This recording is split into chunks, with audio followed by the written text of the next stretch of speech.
Good morning, Eskom Megawatt Park. Can you, for now, just remove the presentation, please? Stop the sharing. Thank you. Eskom Megawatt Park, do you want to test if the audio is working? Testing, testing. Testing.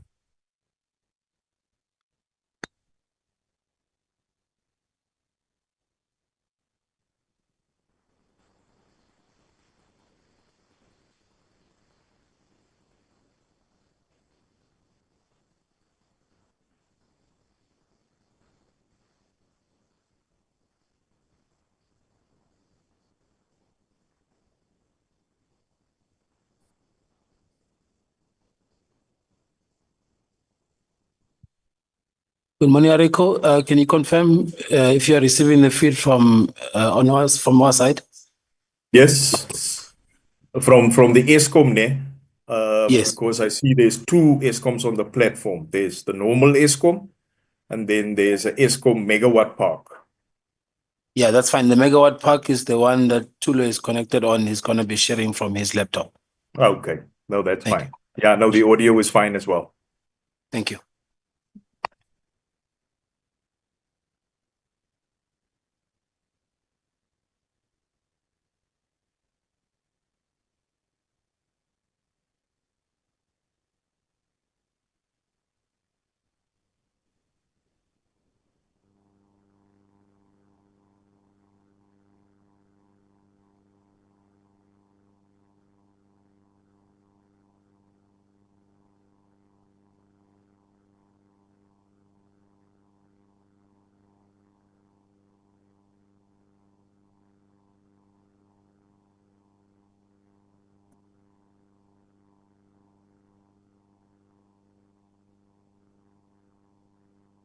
Recording in progress.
Good morning, honorable members and our guests and also our officials and observers of our meeting. Morning. Good morning. Morning, morning, Chair. Morning. I'm looking at the time now. It's already 2 minutes past. I think we have to be ready to start our meeting. I wish to welcome everybody in the meeting. And I would say that we mustn't even waste time. I can see that there is also Minister. Welcome, Minister. Yes, good morning, Chair, and good morning to members of the Portfolio Committee. Thank you very much for inviting us. Thanks, Chair. Thank you very much, Minister. The meeting is officially opened. I wish to welcome everybody in the meeting. And as I have already said, that let's not waste time. Our day is too packed today. We have to finish up on time so that other people can join other commitments. And we know that at least these meetings are scheduled on time so that we can do other things. Thank you ever so much for joining the meeting, and compliments of the season for those that it's my first time to see them or to talk to them. And also, I hope that and wish you well for the year ahead, and think that we will pull up our sleeves and pull up our socks so as to be able to do the service delivery as we promise to people. All those words are welcoming you, and also think that everybody will feel comfortable to discuss and give us information and advise us the way that is supposed to. I am just sorry because I can't flight. In fact, I can't open up my video. It has got a little challenge somewhere, somehow, which I don't know. But I would love for those that will present just to show their videos and then switch it off, understanding that the network is a problem when your video is on. So, and then I will go to the agenda secretary. I can see that apologies are the one that are following after I've done this short welcoming. Let me give to you, Secretary, to just give us the apologies if you do have. Thank you, Chair. Just the following apologies. Mayor Mofokeng, who's attending the Standing Committee on the Auditor General, but she indicated that she will be joining us later, Chair. And then we've also received an apology from Mr. Molefe, who, due to other engagements, is unable to attend the meeting, Chair. Those are the apologies received, Chair. Thank you, Chair. And we do form a quorum, Chair. Otherwise, we can call up the Minister and the Deputy Minister, Chair, as well, if need be.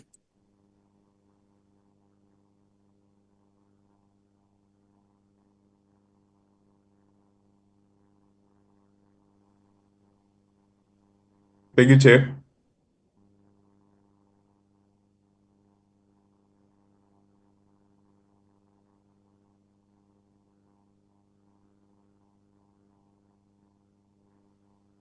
Chair.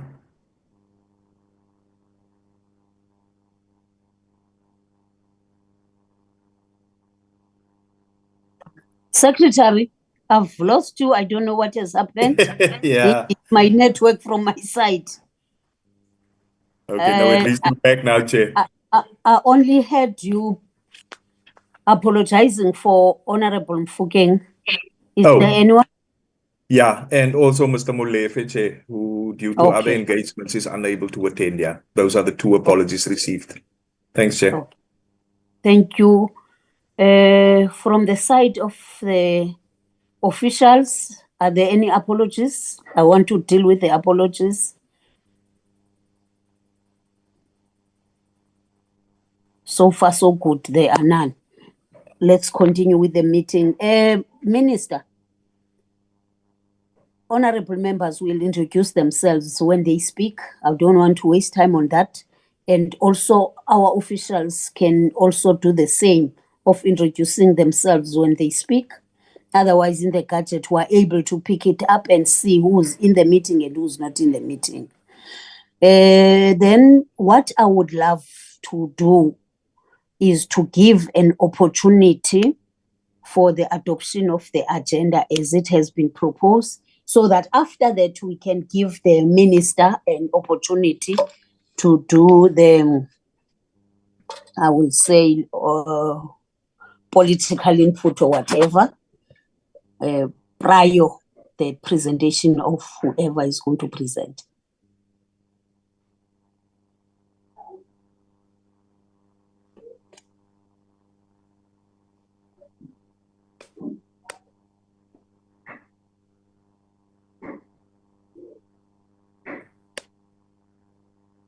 Minister? Oh, I'm not a member of the committee, so I was waiting for the committee members to adopt the agenda as per your instruction. Okay, yeah, you are right. Members of the committee, I need a hand to adopt the agenda.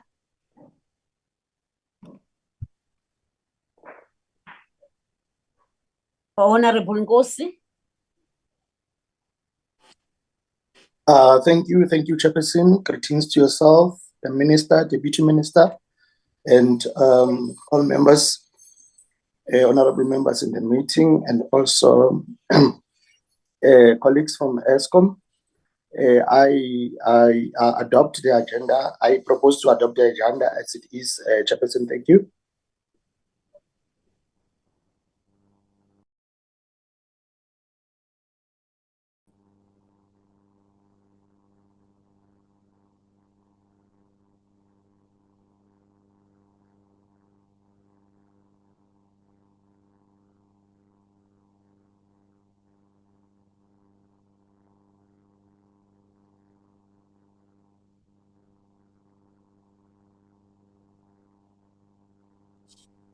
Chair, was I audible? Yes, you were, Mr. Nkosi.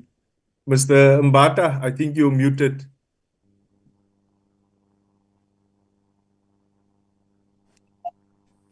I will second Mr. Nkosi. Thank you, Mr. Mbata. Chair?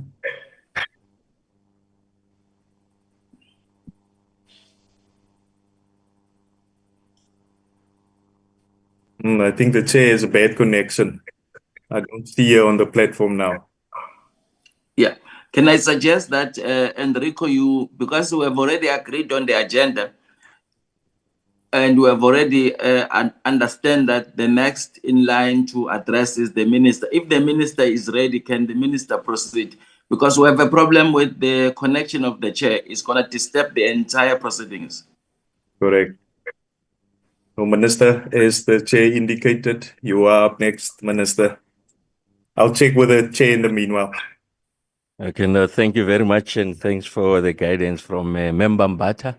Let me take the opportunity once more to extend my warm and sincere greetings to the chair, members of the Portfolio Committee, the GM Graham Murray, Eskom leadership here, led by the chair of Eskom, Dr. Mteto, and also the AG, Fulani Rabanda, who's also part of the meeting. Just to say thank you very much for occasioning this opportunity to allow Eskom to engage on the annual financial statements. I think this is an important platform that allows Eskom an opportunity to share not only with the members of the Portfolio Committee, but the rest of the country. Some of the interventions that Eskom is making to address the findings in the annual financial statement, but also to use the opportunity to illustrate and share with the rest of the country the kind of progress that we are making on multiple fronts. I guess that when we talk about accountable and transparent institutions, this is a perfect example of what can be achieved.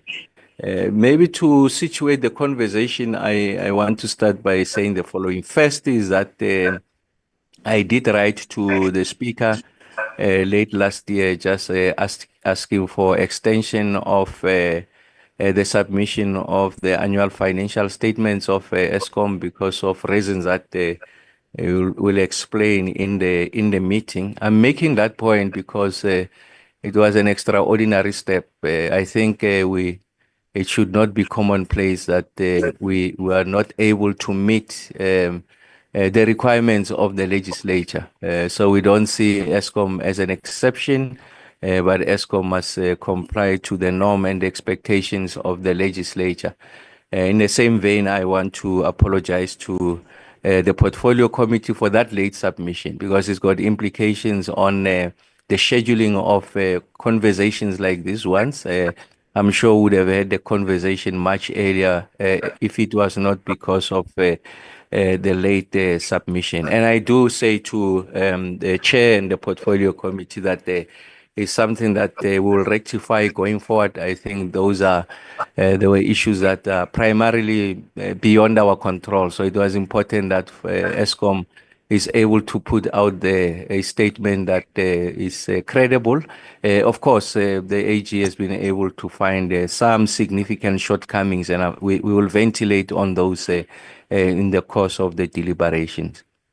The second one is that the period under review, the Eskom of that period is a fundamentally different Eskom of what we have been able to construct beyond that period.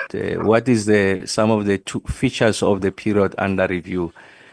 Two issues I want to lift. The first one is that it was an Eskom that was unable to deliver on its most basic and primary mandate, and that mandate being an ability to provide sufficient megawatts to support the South African economy. We know that the period under review Eskom delivered the most intense load shedding in the recorded history of its existence.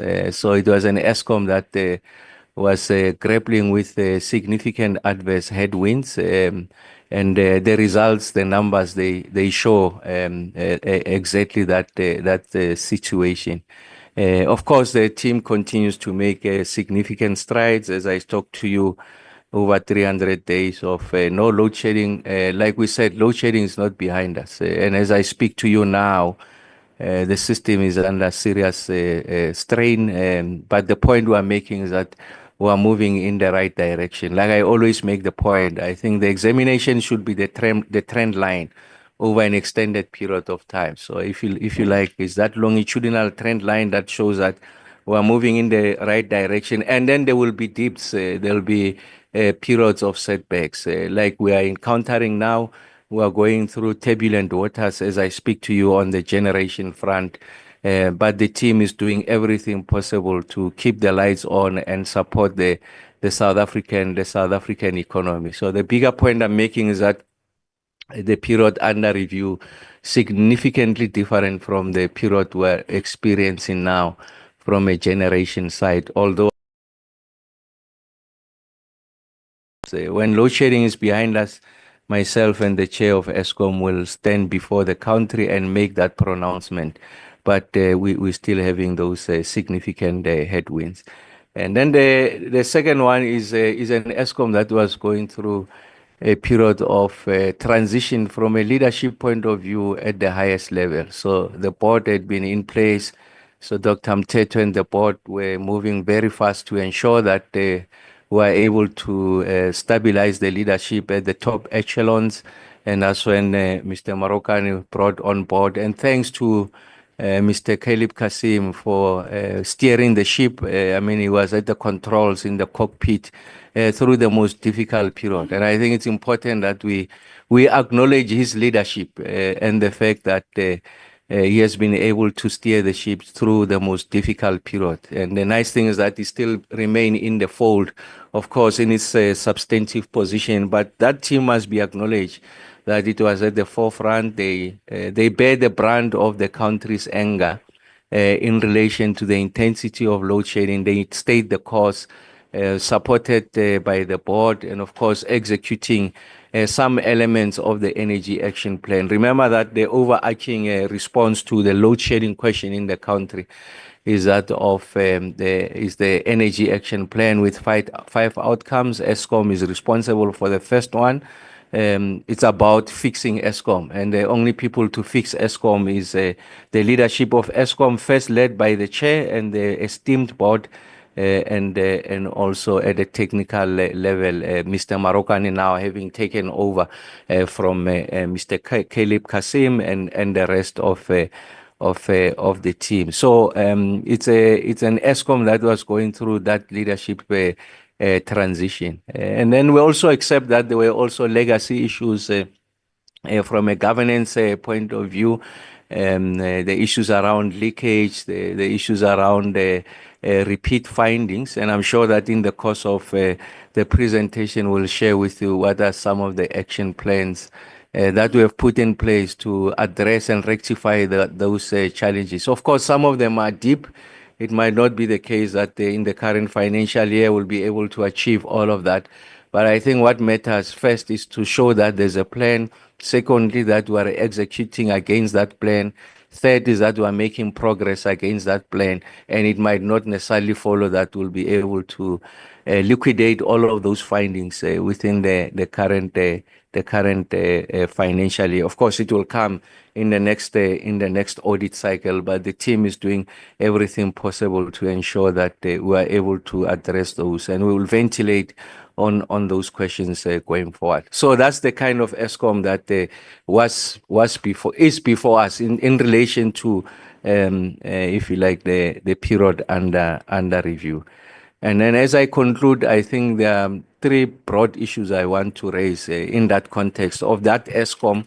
And of course, we did release the financial statement for the mid-year. I think that's what we call them. And you can see that there's significant progress relative to the period under review. So the first thing is on the issues of the generation recovery plan. The Eskom board, they approved that the generation recovery plan, of course, led at the highest level, the chair of the board, and then executed by Mr. Marokani and the team got the necessary support. That fiscal intervention was important to allow Eskom to make the necessary investment to ensure that the generation fleet performs. Thanks to the competent, able, and experienced leadership of Mr. Beki Ngumalo and the team of very competent general managers at the power station and the men and women of Eskom at the various power stations. They are executing against that generation plan, and hence the kind of results that we are seeing. And like I said, I mean, you'll go through turbulent waters, but what the team has done is to, over a period of time, they've been able to build a significant headspace to be able to absorb some of these setbacks. Sometimes it might not be sufficient headroom, but we are confident that they are able to steer the ship in the right direction from a generation recovery plan point of view.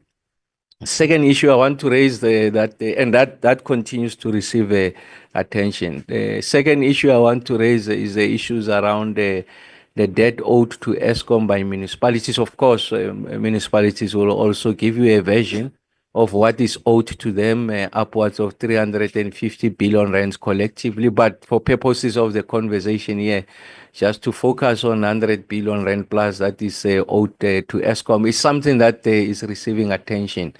It's receiving attention ourselves, that is the ministry, Eskom, Salga, and the provinces. So we're putting together an intervention to ensure first that they were able to protect the revenue streams of municipalities and by extension the revenue streams of Eskom.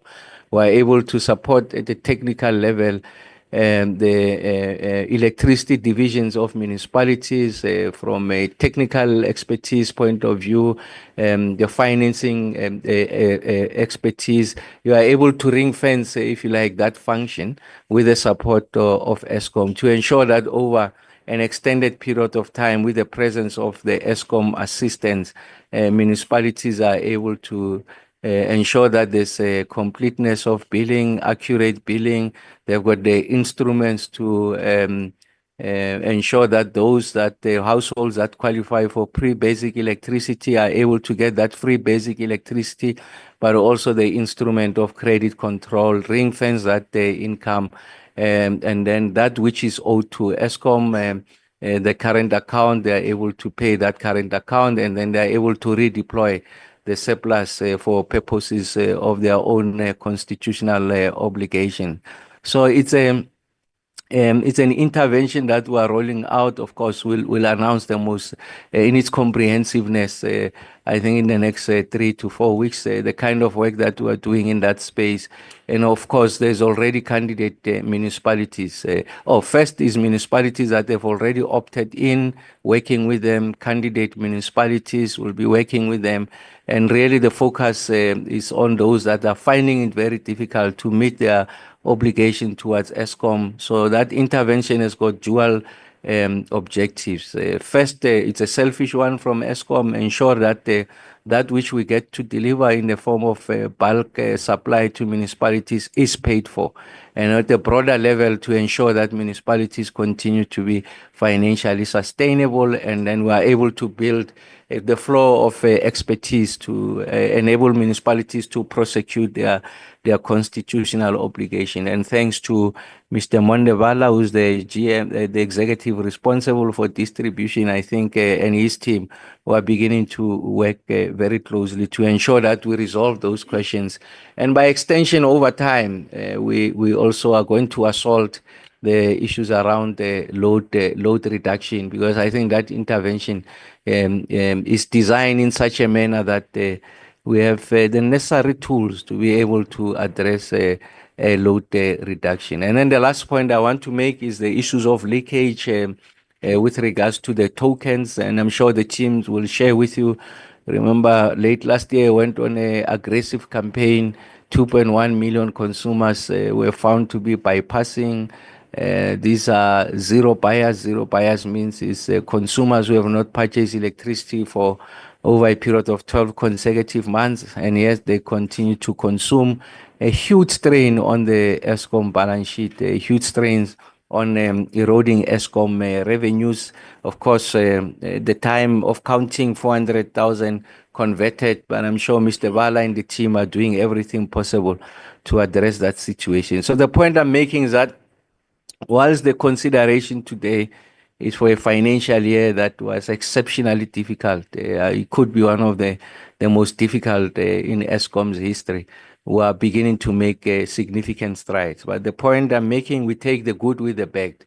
So we're owning up. So it's not a financial year that belongs to other people, it belongs to us. So we inherit the good and the bad. And then the team, I'm sure, will share with you through the chair of the board, the kind of work that we are doing. I want to leave it there, Chair, with your permission, and hand over to the chair of the Eskom board to take us through the presentation. Thank you very much, Chair. Thank you so much, Minister. I just want Thank you. Thank you, Thank you. Minister. Okay.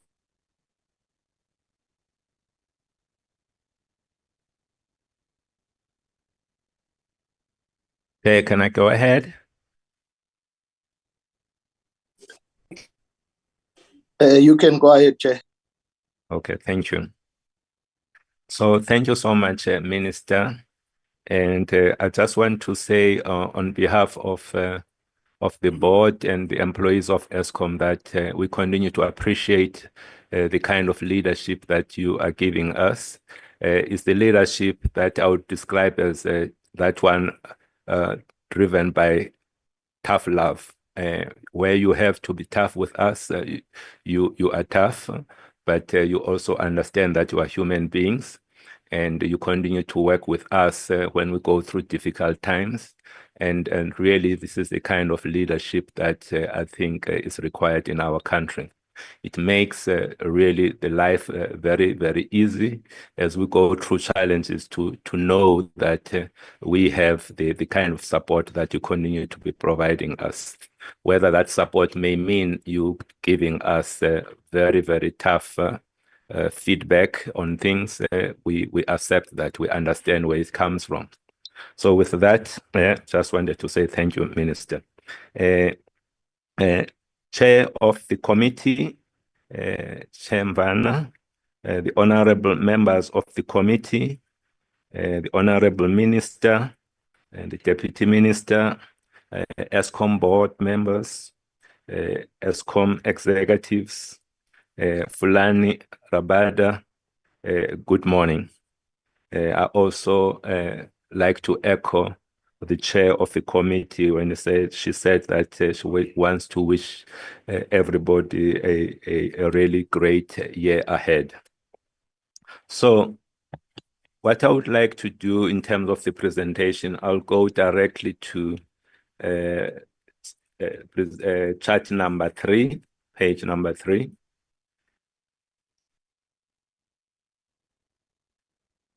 Here we lay out very clearly the key challenges that we faced at the board. This is the reason why we published our financial results late. The minister has already kind of apologized to the committee. I would like to also do that. It is really not something that that he would like to have going forward, to have an Eskom being associated with continuously asking for us to present late on things. Of course, we experienced some challenges, which I just want to take you through what those challenges were, so that there can be at least clarity, but that does not take anything away from our responsibility, the responsibility being we need to be issuing these results on time. So there were really 3 key challenges that we faced. The big one was linked to what the minister has already alluded to, the legal prepaid electricity. What we found that our online vending system, there were some activities that were going on there that was not supposed to be happening. We found that there was collusion between our Eskom staff and illicit operators. This combination of people, they managed to breach the controls of our prepaid ecosystem, and thus facilitated the creation and the sale of fraudulent prepaid electricity tokens. This is something that we really feel it's unacceptable, more especially when it is facilitated by our own employees.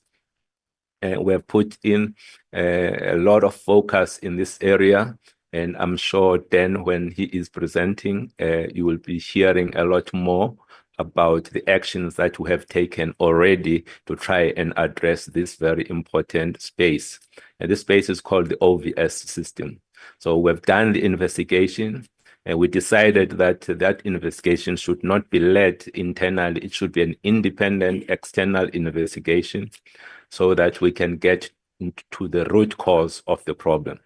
It is based on our understanding of what they have picked up that we have been able to come up with some key actions that our IT team has been able to secure this environment going forward. The second issue that we face, I would say, is linked to NTCSA. I would call it teething problems. The National Transmission Company of South Africa, as you know, it became operational the 1st of July 2024. But we were able, before it became operational, we had to do the disposal of the asset from the transmission division of Eskom to NTCSA. That was done on the 31st of March 2024. Many of you, when we were presenting to this committee, I think it was in December, the question that many of you were asking is how independent is NTCSA from Eskom? I must say that the level of engagement that we have been having with NTCSA, it demonstrates the kind of independence that they have. We should not be worried about their independence. When we say that we were delayed, and we were delayed because they were trying to do the right things for NTCSA, even if it meant having difficult conversation with the parent.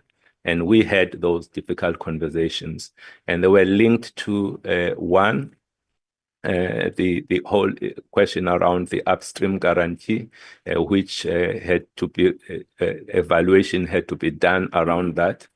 But the key point that was an issue up front was the determination of what I would call the take-on balance as of the 31st of March 2024.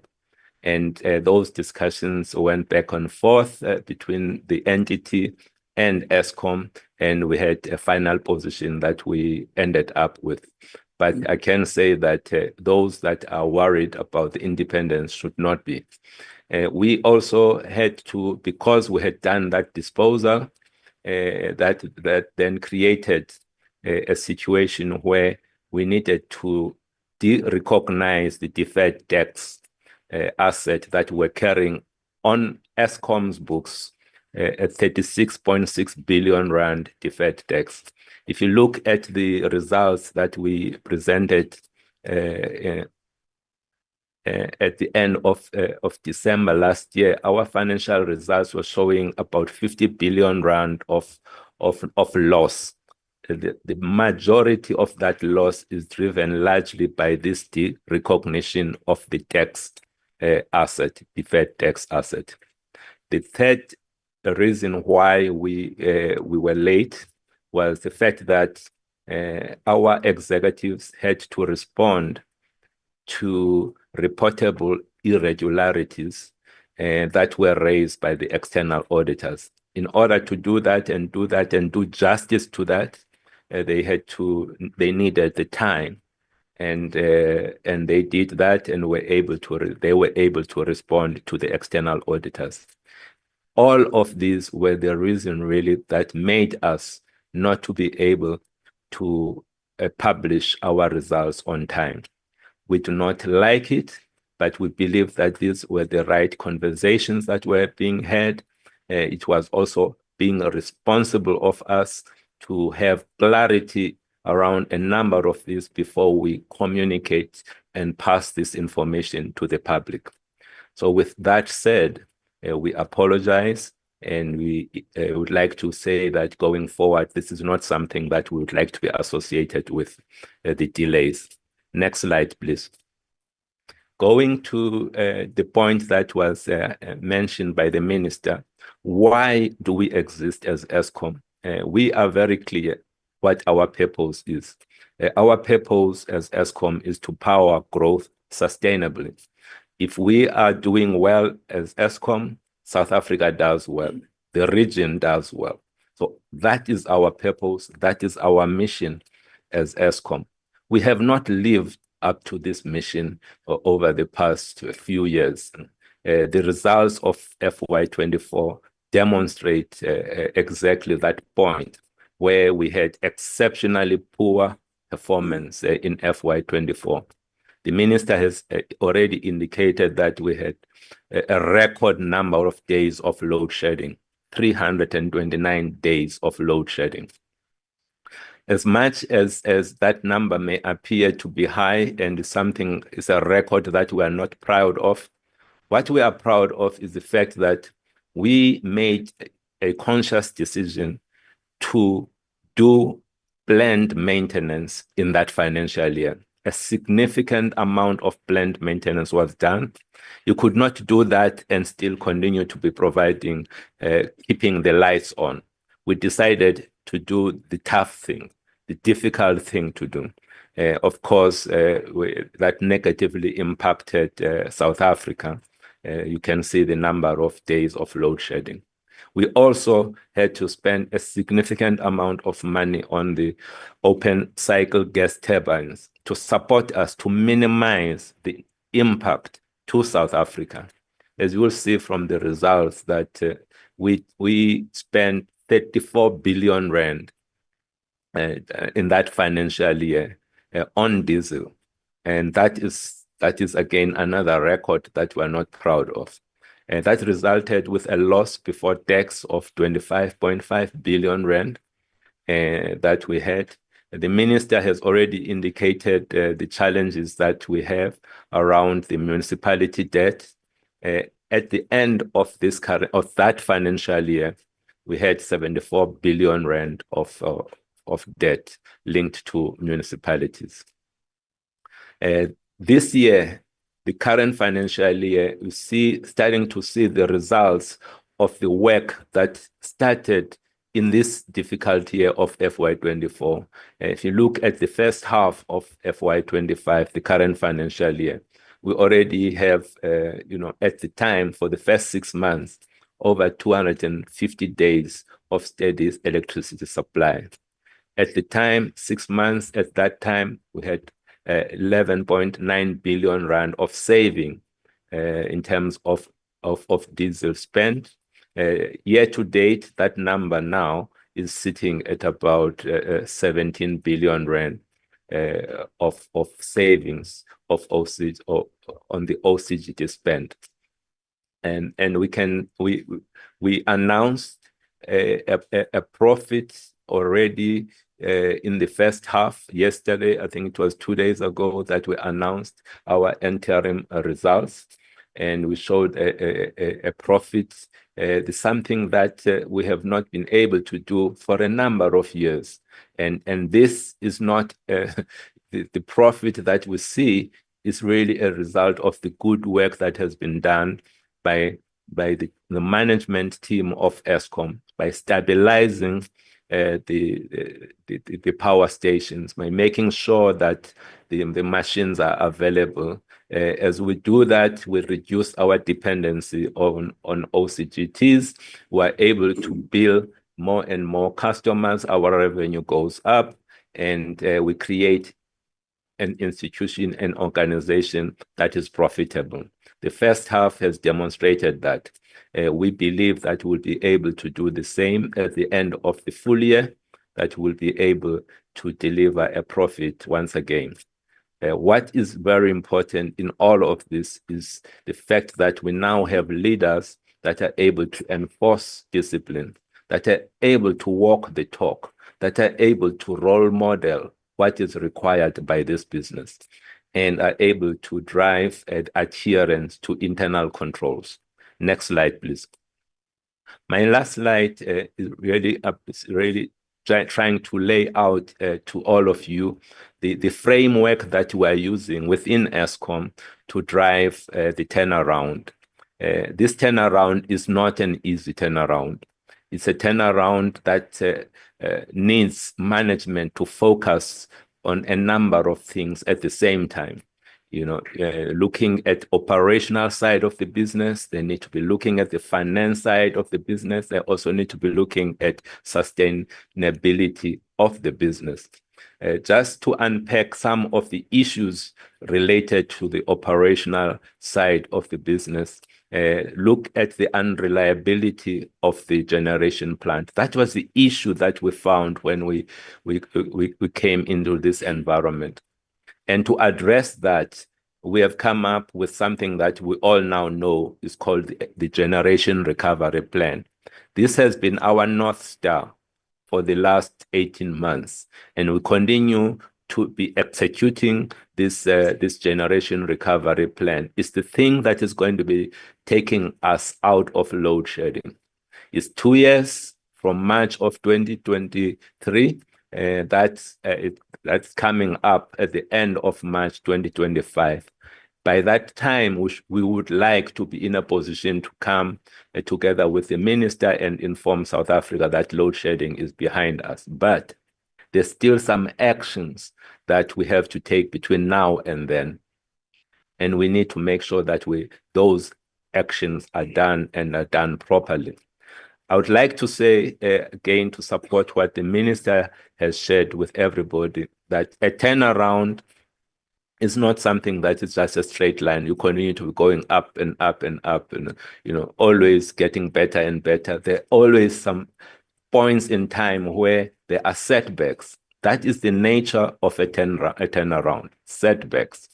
What we need to do during those points of setbacks is for us to take a pause, reflect, look, understand what went wrong, learn, use those learnings, adjust our plans, and then continue to march forward. And we'll continue to have those challenges as we go forward. Those setbacks should not be interpreted as us going back to how things used to be. But certainly, we've got a team that is doing all that it can to get us to a point where we can say load shedding is behind us. We've got another operational issue of grid constraint. This is very important because we need to be bringing renewables as part of NTCSA. Renewable capacity is something that we have signed up for as a country from IPPs and also from Eskom. But if we do not have the grid capacity, we were going to have a problem. So that's another systemic issue that we have. The third one under operational was the dysfunctional organizational culture. I don't have to explain really what that is, but it manifests itself in many, many ways. The issue of audit findings is all linked to this. The question of corruption, crime, is linked to this organizational culture. Lack of discipline is linked to this. So one of the things that we prioritize as the board was to make sure that we appoint leaders at all levels that are going to be able to drive the culture that we would like this organization to have. The appointment of Mr. Dan Morokane as our CEO, as somebody that is leading by example and creating this culture, he has also in turn been able to appoint a leadership team that talks to the values that we're trying to create in this business. That is the beginning of us arresting, yes, the generation challenges, but broadly addressing the cultural issues, some of them manifesting themselves as a lack of adherence to internal controls. It is this leadership that is driving consequence management and making sure that we learn and people that are not adhering to controls are taken out or there are consequences to those people. On the financial side, we had a weak balance sheet, and thanks to the citizens of our country, thanks to our government, we managed to get a debt relief, and that is helping a lot and helping us to be able to do now what we have been able to do over the last 18 months, be able to set aside some funds to do the planned maintenance and put together the funds to do the grid capacity, to build the capacity of the grid, etc. The other issue linked to this was the fact that we did not have tariffs that were reflective of cost. We have, NERSA has announced the tariffs for Eskom for the next 3 years. We received what we received, which is something that is nowhere close to what we asked for. We now understand that we're operating under a new reality, a reality where the citizens of our country say that we need to be getting increases that are aligned to to inflation. That's talking single-digit increases. That says something and is communicating a lot to this board how we need to be operating things going forward. We need to be able to live within our means. That may mean us going back and making sure that we're creating an organization that is lean, that is going to be able to be profitable under this new reality that we have.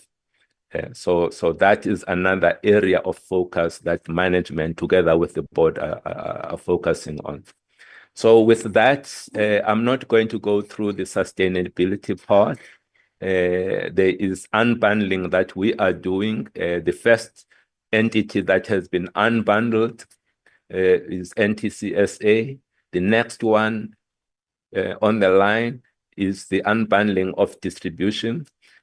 But linked to that, we have to first solve the issue of the huge amount of debt that distribution is owed by municipalities. And the leadership that we have been able to get from our minister, who has rallied a number of other departments for us to work together to find a solution to this. It's like it gives us hope, and we are fully behind the initiative that he has driven. And the board recently has approved a mechanism that will enable us to execute the plan that the minister has. And so we are excited about the way forward. This is going to address both the municipality challenges and also our challenges. At the end of the day, it's going to help the municipalities to deliver services to the citizens, and it's also going to help us to keep the lights on. So with that, Chair, I would like to hand over to our Group Chief Executive, Mr. Dan Morgan. Thank you, Chair. Good morning to the Thank Chair. you very much. Over to you, Dan. Thank you, Chair, and good morning to honorable members of the committee and ladies and gentlemen in attendance. Chair, before I start, and the slide is really showing a summary that the chairman has touched on and Caleb will go deep into, which is a reflection of the FY 2024 performance as per the audits that we finalized in December last year. Chair, I need to indicate and link to the message touched by the minister and also our chairman. We are considering it prudent that we let you know at this point in time that consistent with the messaging we have said before, that during the summer plan, to the extent that the unplanned outages exceed a particular level, i.e. the number of breakdowns gets a little bit out of control, we may have to revert to load shedding to protect the system and the system integrity. This week has been quite tough. We've had multiple unit trips at 2 big stations early in the week, and we are busy trying to get those back online over the weekend. We've had to rely on our reserves to keep ourselves going, but we need to replenish those reserves over this weekend in particular. And as such, we'll shortly be issuing a note that we are at high risk of load shedding this weekend after 10 months of running in an uninterrupted way. We've always understood that these risks may happen and we need to manage them appropriately. We do so still firmly on our path towards a point of comfort, as the minister said, that at some point we'll then announce that we have sufficient capacity returned and brought back at the build programs to ensure that we can absorb this kind of shocks. But we are at that point, Chair. We'll issue a note briefly. We're monitoring the situation in the course of the morning, and at short notice, we may get back and brief the country that we go this route. Given that it's something that is happening at such a long time, we will face up to engage the country, and we'll do so this afternoon after this session that we have. I thought I should put this off.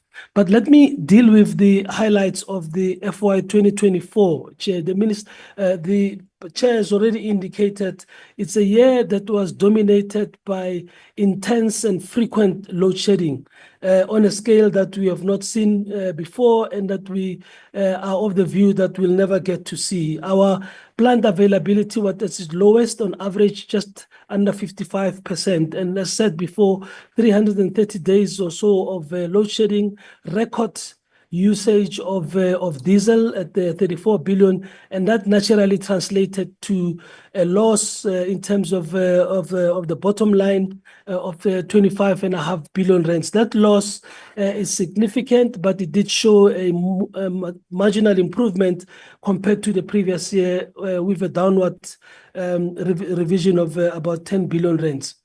What's important to note in this period, Chair, is the fact that when you have load shedding at that level, even your performance around emissions and environmental compliance tend to be under pressure. So you'll see that in that period, we have also seen worsening emissions performance Of course, as we do maintenance, we see emissions and environmental compliance improving, and our data in this financial year shows that trend, especially in some of the stations that were very offensive. We've invested the money in the maintenance, and we're seeing the results coming.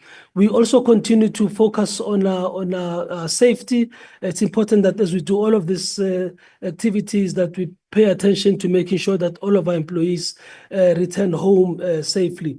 In this period, we had fatalities, 5 fatalities altogether, and it's not something that we are not comfortable with, even if it's only one. I just want to indicate the one key part that becomes a theme from this year of FY 2024 is the escalation of the municipality debt. We saw in this phase the first significant jump from 58 billion in the previous year to 75 billion. And that number, as we have indicated to the honorable members, has now gone above 90. And at this current trend, we are likely to finish off at close to 100 billion rand. And it needs urgent attention given the sustainability issues of the business. Of course, we had good support from the government debt relief program with 76 billion rands coming from that package of 252 billion or so. And this program will run through to the 2026 April month. Chair, in the next slide, I touch on some key issues that require attention from this audit. This audit was late because we, in the process of the audit, uncovered this big risk of fraud happening within our online vending system. The online vending system is an old system. It's been around for some 17 years. By all standards, it is a legacy system. It does not have ability for audit and the ability to see live how it is performing and any infringements on it. That amount of work needed to be done to give the auditors some comfort in terms of the implications of that discovery as far as the finances are concerned and any potential liabilities that could arise out of it, and hence the lateness. But what is troubling from this audit is the fact that there are, the qualification that we have is emanating from findings that were there in the previous 2 audits. So you really have repeat audits that ought not to have been there. They point out to ill discipline in terms of doing the basics every day and ensuring that record keeping is appropriate. We've incurred this finding of the qualified opinion in areas of irregular expenditure, fruitless and wasteful expenditure, and losses due to criminal conduct, simply because our level of record keeping is not up to pace. And there is no excuse for this. We need to deal with it and confront it. We need to tackle it with the same rigor as we have tackled the operational aspects to date. And later on in the presentation, my colleagues will unpack how we are going to deal with this and what we've put into place to begin to intensify that campaign. There's also an emphasis matters that are indicated there. The important one, as I said, it's got to do with the issue of open internal and external investigations. We have put into place a central unit within my office that focuses on investigations and security, that allows us to pull together all work that's been done to date from various investigations and progress it and hold accountability to our staff, but also to our suppliers to ensure that we can bring closure to this and change the terrain from a cultural perspective. Chair, I just want to go to the next slide that deals with the reportable irregularities. You'll see them listed there 1 to 7 on your left, and they go back as far back as 2021. All of this requires some diligence in follow through, breaches in environmental legislation, issues of reporting, and matters in respect of the PRECA requirements and the compliance with the PFMA. The management team that we have put into place has got very clear matching direction orders in terms of what we now need to do, and we'll hold ourselves accountable as management team through to our board on a periodic basis to ensure that we shift in the dial in as far as performance in the space is concerned. The last one being the RI that was reported in the last year around the breach of fiduciary duties relating to short-term IPPs, and we have addressed this matter.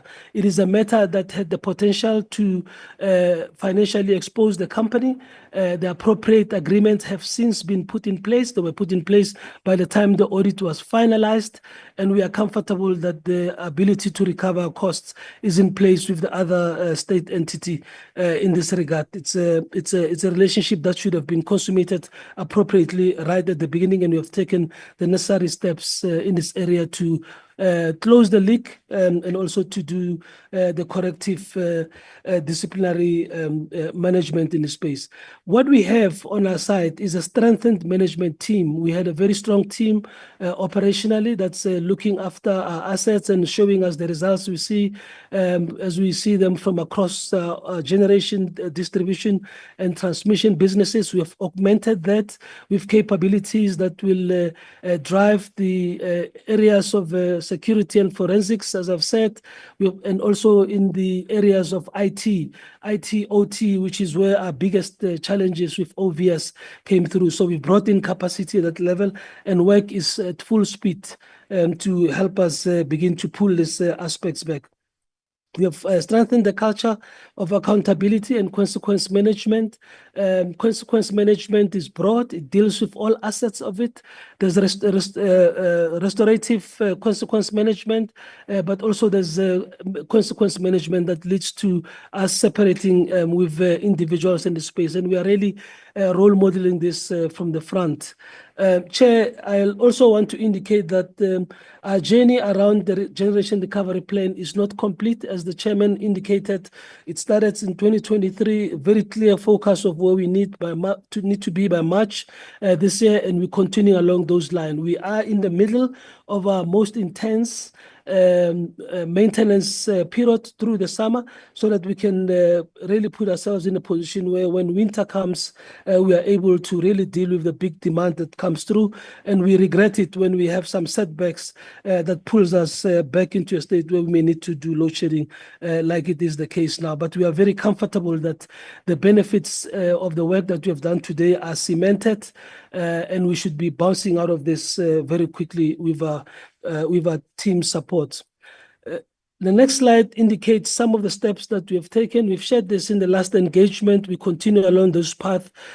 Focus teams around dealing with issues coming from the state capture reports. We continue to progress this, and you've seen that we've also announced this week, the next steps and the recovery of money with PwC as an example. This continues to be work in progress.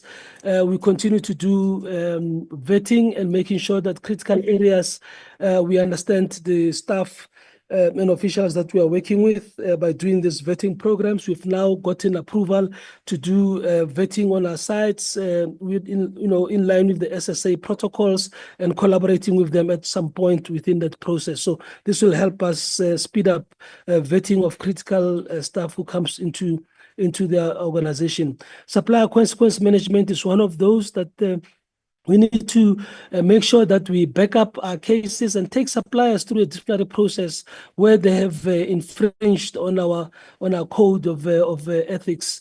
And this is the one aspect, the chair, that is also benefiting from the focused project management office in the security and investigation unit, that the cases are prepared, put through to this supplier review committee, suppliers given a chance to defend their case, and we take an action based on how the matter has been handled, and accordingly engage with National Treasury for supplier blacklisting where appropriate.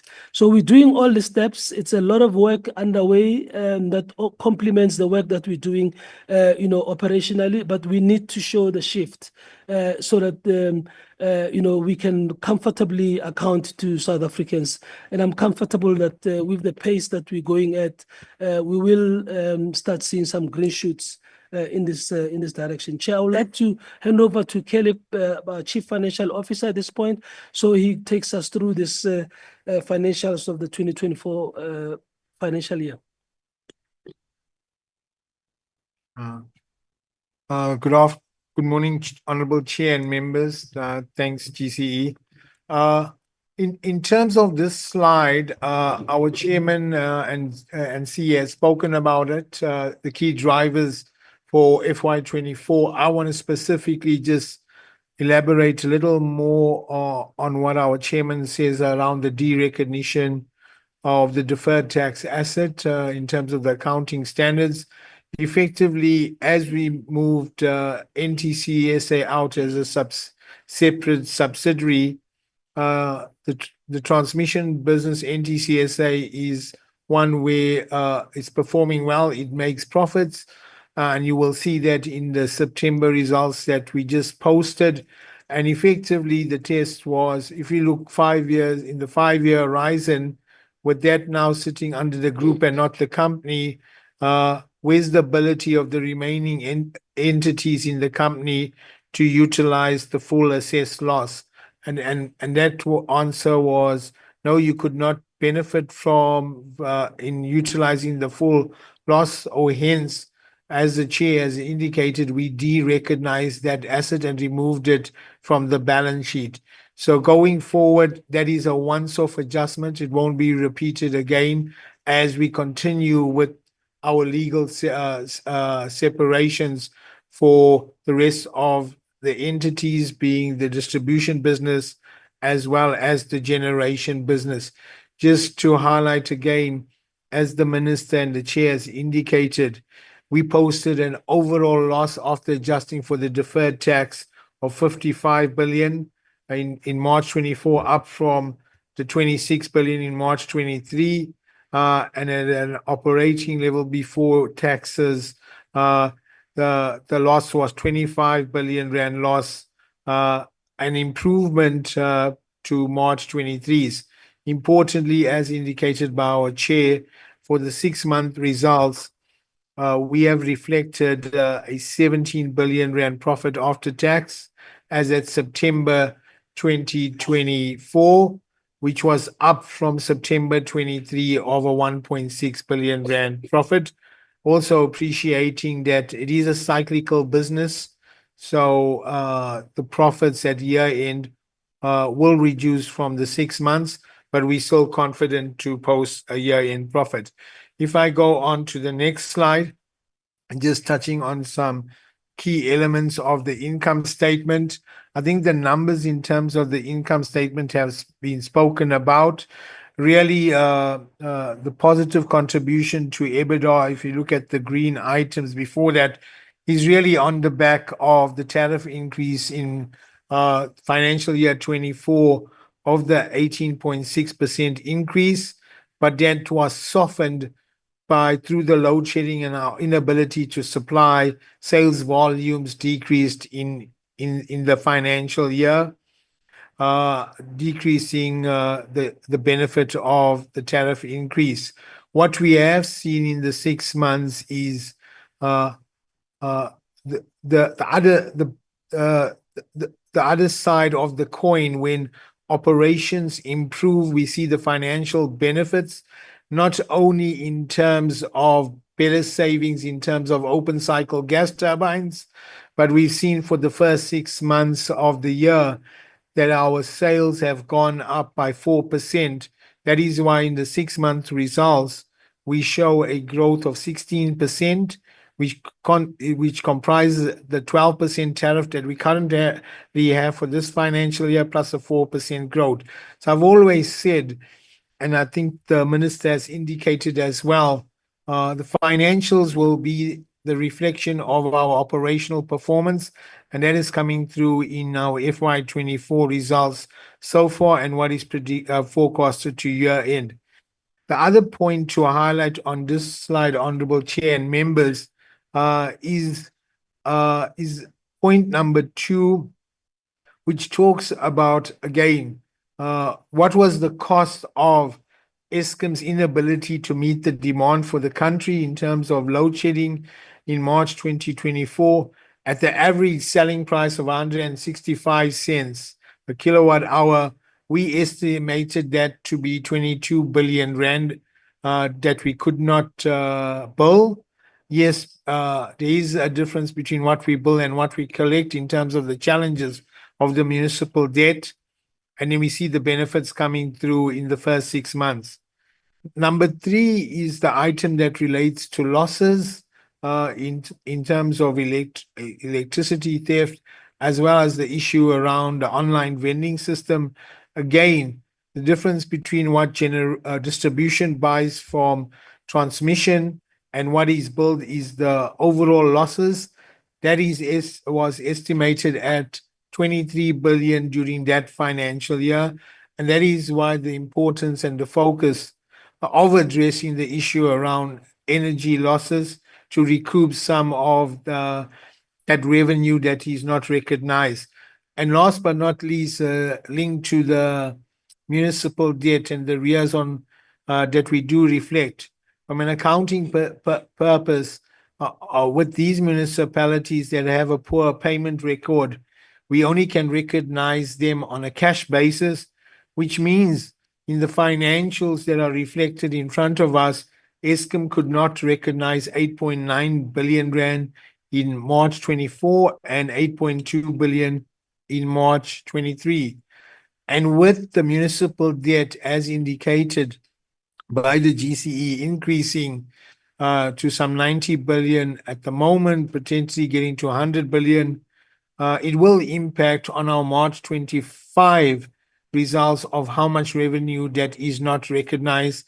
And like the minister said, this is a key area that contributes to Eskom financial sustainability that needs to be addressed by all stakeholders. If I then move on to the next slide, and just showing again, in terms of the revenue, we see in all sectors across our categories of customers, the decrease in volumes, showing an overall 7% that was lost through load shedding, and in all the decreases, reiterating that, yes, the price of electricity went up, but then the overall revenue was softened by the drop in volumes in the financial year FY24. I go on to the next slide in terms of primary energy. The points I want to highlight here is that if we look at the percentage increase in the rand per megawatt hours, really single-digit increases except for the imports of 18%.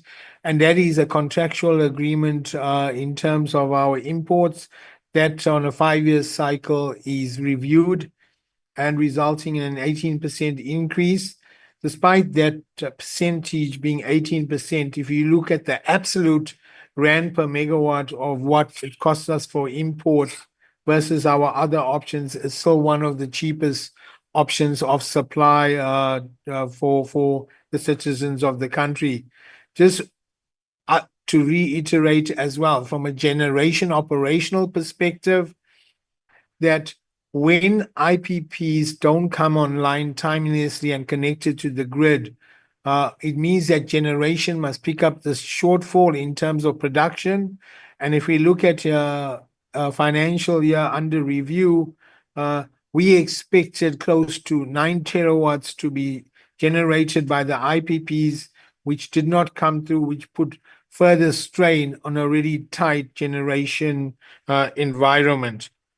We do recognize that the constraints on our transmission network has also contributed in certain areas of the country, and that is why the importance of the rollout of the transmission development plan is key to allow for an increase in capacity. I will touch on capital expenditure and repairs maintenance in the next few slides.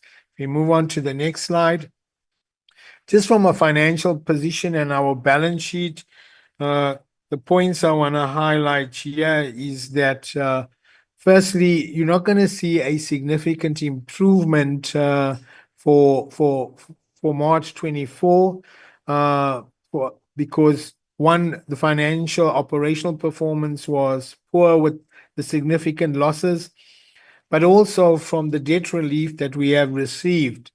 We first receive it from government, and then literally on a quarterly basis, We then make a submission to National Treasury demonstrating we in compliance of the conditions, and then it's converted into equity.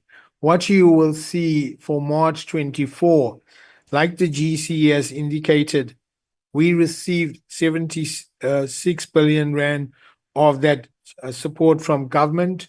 44 billion in the year was converted to equity. At the end of the year, there was still 32 billion, which was reflected as a loan from the shareholder. Obviously, as we moved into FY25, that has then subsequently been converted into equity.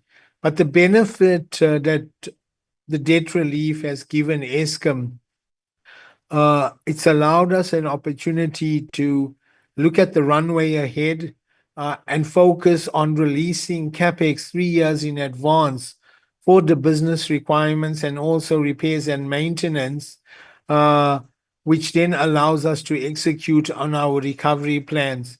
We've not been in that situation as Eskom until we receive that relief, and we're seeing how the operational performance is benefiting from that. So let's not underestimate the catalyst, I believe, that contributed to the turnaround of Eskom. Just to highlight from the debt on the balance sheet, you will see from the previous year, March 23, we've improved from 424 billion rand to 412 billion rand. Just to highlight that, yes, per the debt relief conditions, Eskom does not borrow in this window. We are allowed to draw down on existing development finance institution agreements as we execute programs over the remaining years. That is reflected in the 7.5 billion rand. And the 16 billion was just a timing. At the end of the previous year, we agreed a transaction with lenders, but the money flowed at the beginning of April, so it was just a timing issue. Importantly, on this slide, I just want to highlight one more item, the non-current decommissioning liabilities. So this is the liabilities that Eskom must now start capacitating and putting cash away for. Literally split 50% between nuclear decommissioning in that 52 billion, and the remaining 50% is linked to your coal stations as well as the mines that are linked to the coal stations.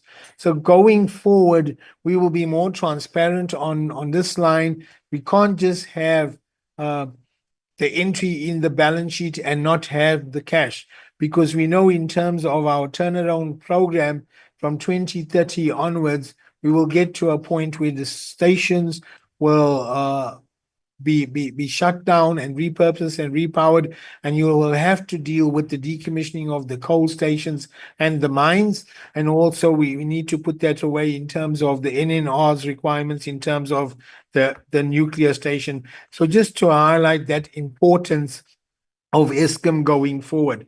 If you move on to the next slide. This is basically talking about the benefits of the 76 billion received for this year. We're now approaching the third year of the debt relief, which is a 40 billion tranche, which matches our debt service commitments. That is the idea and intention, and Eskom intends fully complying with that. And there will be a remaining 70 billion that in discussions with National Treasury will decide how to deal with that. The other important point just to highlight on this, we should not just look at the 250 billion of the current debt relief.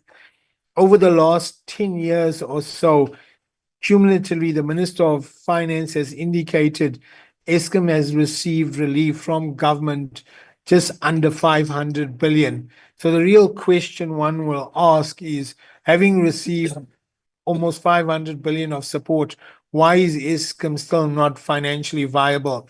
And I'll elaborate on that in an upcoming slide. Municipal debt, I'm not going to spend time. If you go to the next slide. Apologies. On municipal debt, we've touched on it and the importance, but just to also highlight, we found challenges also beginning in our larger metros, including Tshwane and Johannesburg, and then entered into payment arrangements in terms of Tshwane and engaging with city of Johannesburg. If we move on to the next slide, this is just reflecting our cash flow statement. And the key point here is that if Eskom had not received the debt relief as we're getting it in terms of the tranches, we will not be able to meet our debt service commitments. And with almost 75% of our debt being guaranteed out of that 400 billion rand, you will understand and appreciate the importance of not triggering those breaches in terms of covenants. It could also have the potential of cross defaults around other state-owned entities. So yes, the importance of receiving the debt relief to meet our debt service commitments, that has allowed us at the end of the financial year to post a cash balance of 23 billion rand. We are from our operations generating positive cash, but from that positive cash, we'll have to service our deal with capital expenditure, but also deal with debt service commitments. And I'll elaborate a bit more on the importance of that relationship when you look at a 10-year horizon. If you move on to the next slide. So what have we done with the money that we generate from operations? We've invested in our capital expenditure, some 7 billion in 2024, with a large portion coming in the generation environment. And then you can see the focus of repairs and maintenance per the generation recovery program. But going forward, investments into all these areas need to be extended and will increase in terms of the outlook. And I'll highlight what is required to sustain our infrastructure across the three businesses that we do operate in. If we move into the next slide. Now, this is just our view in the next 10 years. Where do we see the investments and the quantums? Firstly, just touching on the generation environment, maybe from a technology mix perspective, we see that mix changing as coal does reduce going forward and they get to the end of their lives. Well, that will drop from 85% to 52%. You will see a big uptake in renewables in adding the 17 gigawatts of capacity from an Eskom perspective. But this does come at a cost. We estimate that to be about 834 billion. But the point I want to highlight here is that just to sustain the existing infrastructure that we currently have will cost us about 31 billion per annum and about 45 billion per annum for expansionary capex. Now, from a sustainable perspective, you would want your cash from operations to cover your sustaining capex. You should not be borrowing for sustaining capex. And you would also want it to contribute to some of the expansionary capex, and the remainder will come from borrowings.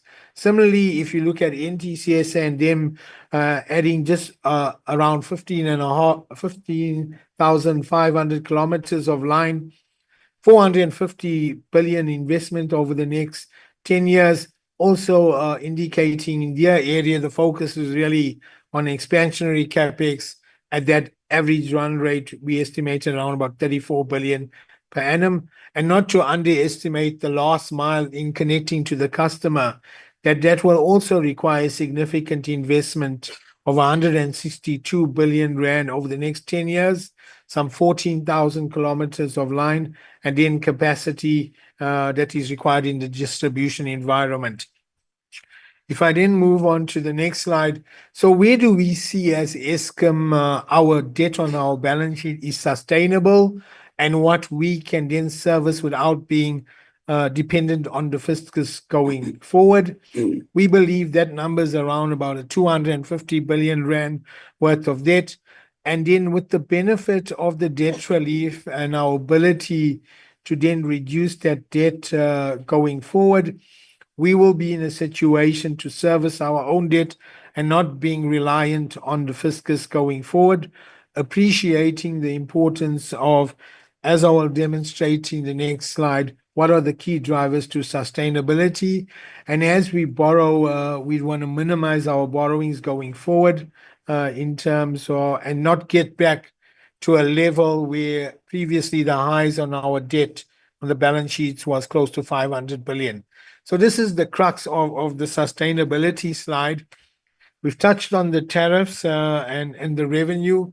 The NERSA decision that this has come out yesterday, that is a key component. The balance sheet in terms of the level of what we can sustain per the debt relief, I've just indicated a 250 billion level. Municipal debt is key because if that is not resolved, we anticipate the benefits of the debt relief will be nullified, and then we'll get back to a situation where we don't want to find ourselves. And as Eskom, we need to help ourselves in driving efficiencies, financial controls, as highlighted in the auditor's report. I think what we've seen that with the better performance and the trajectory going forward, plus the debt support, even rating agencies in their outlooks for Eskom has moved from stable to positive. And on this trajectory, we believe that will bode well for us in terms of rating agencies and that engagement and investor confidence. I think that is it from my side. If we go on to the next slide, then it's the half-year output, and if I can hand over back to Dan. Thank you. Thank you very much. Over to you, Dan. Thank you, Chair. Chair, we recognize that the release of the 2024 financial results was too late. It was important that we gave the country a sense of how we are performing in the current financial year, given that in December when we released the results, we had effectively gone through 9 months of the current financial year. We are now 2 months away from the end of our financial year, at the end of March. In December, when we looked at the first 6 months of the year, we had some key areas to highlight. The first one being the improved plant availability at 63%, just under that, and hence the sustained no interruption in terms of electricity supply. We are on 183 days of no load shedding at the time. We're standing at 310 or so today. More importantly, the emissions had improved. As I said, when we do invest in the maintenance, we really get our plants to perform within the desired environmental levels. We indicated at the time that we are anticipating, from a forecast perspective, a profit after tax of just over 10 billion rands. And yesterday we released the interim results that shows how we have performed in that space. Also mindful of the fact that our business is cyclical. We make most of our money in the first half. In the second half, we do intense maintenance, and the price structure is a bit soft. So we are confident that we will indicate a 10th performance in as far as financial performance is concerned come the end of the next 2 months. What is troubling, of course, from the first 6 months that we saw is the increase in the energy losses in the distribution space. These are losses associated with both theft through prepaid metering and also through illegal connections, over and above the losses that are technical in nature.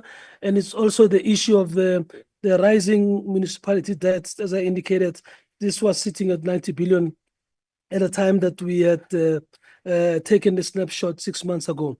So this really gives a sense of directionally how the observed operational performance is also filtering through to the financials of the company, as we should expect. So in the next slide, we think it's important to capture the impact that we are making in society.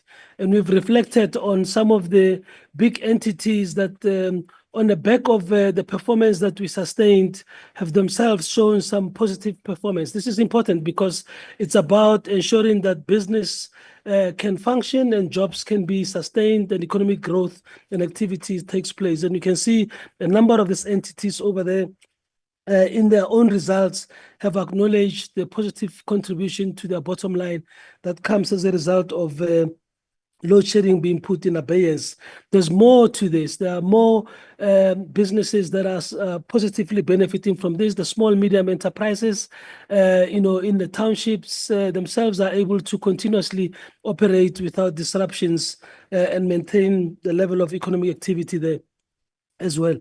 In the next slide, Chair, we've consistently shown this slide and reminded ourselves that it is really the focus on unplanned losses that is going to give us and deliver us to the end of load shedding. We've indicated that to the extent that we keep this level below 13,000 in the summer, we should have a comfortable summer, but should we have an escalation in that regard, we may see a day or two of load shedding, which is the issue that I've raised earlier on with the committee. But on average, the downward trend is sustained, and we are comfortable that the practices that we have on a long-term basis are sustainable and should be leading us to maintain this level of performance. In the next slide, Chair, I thought we should do an update in as far as the additional capacity that we need to bring back. This capacity will give us sufficient cushion. When we last met, we in late November, we are still in the process of getting the second unit at Quebec back online. We're able to achieve this just before the calendar year end, the latter days of December 2024. As we speak, we have fulfilled all the key steps towards the synchronization of the last unit of Kusile. The circle below those dates that dotted box indicate the various key steps that needed to be taken for us to be able to synchronize the unit, the last unit of Kusile, and that will bring anything up to 800 megawatts of capacity and a commercial operation 6 months later. We still on track for that, and we're paying attention to ensure that everything is meticulously done to ensure we sustain this unit when it comes through, and then work progressing on the Medupi Unit 4 itself, which will essentially bring about an end to the big build programs of the two stations. And the next slide, Chair, shows the EXCO as we have it. What's important is that we have brought in capacity as indicated, very focused, consistent leadership within aligned divisions, augmented now by executives to lead areas that require attention within our business. Our approach on how we deal with capital projects, we spend a lot of money, and therefore we need focus and discipline in that space. We need to start addressing much more deeply the issues of sustainability within our strategy area, and we have onboarded new leaders to bring in this new insights and energy into the business. Our corporate services area is very focused on ensuring that we capacitate these entities as we unbundle them by instituting discipline of getting the basics done. The issues that have bedeviled us in the previous audits around, incomplete informations, non-compliance with PFMA requirements from a documentation point of view in the procurement space. All of this are now getting rigorous attention for these new executives. We are also focusing on the delivery of the major initiatives within the business because time is really not on our side. And whilst we're running the day-to-day business, preparing ourselves for the business of tomorrow, we need to have capacity to be able to juggle these two aspects. In an IT/OT space, this is where the big gap came from in as far as the OVS online vending system is concerned. And we're really tackling everything in that area to ensure that we protect ourselves against, as much as possible, against cybersecurity. We instill the discipline internally in terms of basic security setups and controls that's required in this area. The OVS system that we have is old. As I said, it's 17 years old or so. It is legacy in nature. It does not have a lot of internal self-built audit capability that you'll expect.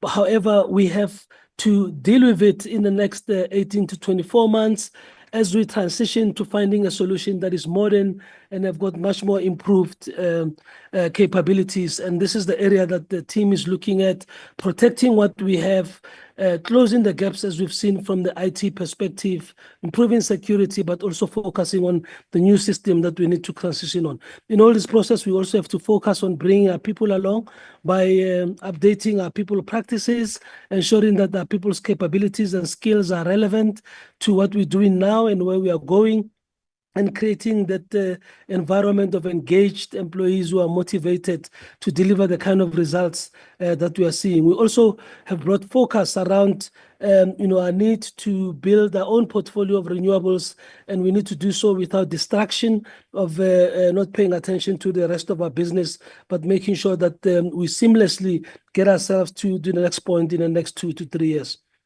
Chair, the next 3 slides will deal with the action plans that talk specifically to the audit findings and how we want to change the lay of the land in as far as the financial area, where we have said we need the resources and capabilities to assist with technical insights, and in the area of IT, OT, where we need to beef up capabilities and bring more controls, and then also in the areas of doing the basics within the procurement space to go through. And I would like to invite my colleagues, Caleb, and then also Len de Villas, who's our Chief Technology and Information Officer, and Ms. Poshiam Gomezulu, who's our Corporate Services Group Executive, to do each take one slide that just details how we're responding to this, and which is basically setting up the reference point of how we should be held accountable on whatever predetermined basis as required.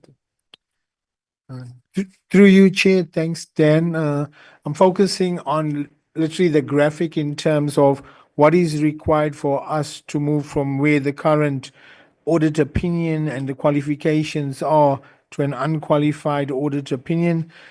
Chair, we would firstly have to recover the current situation and understanding and appreciating really March 25 is already upon us based on the prolonged conclusion of the previous audit. So we really have to do a lot of work to demonstrate some recovery for March 25, but really it's going to take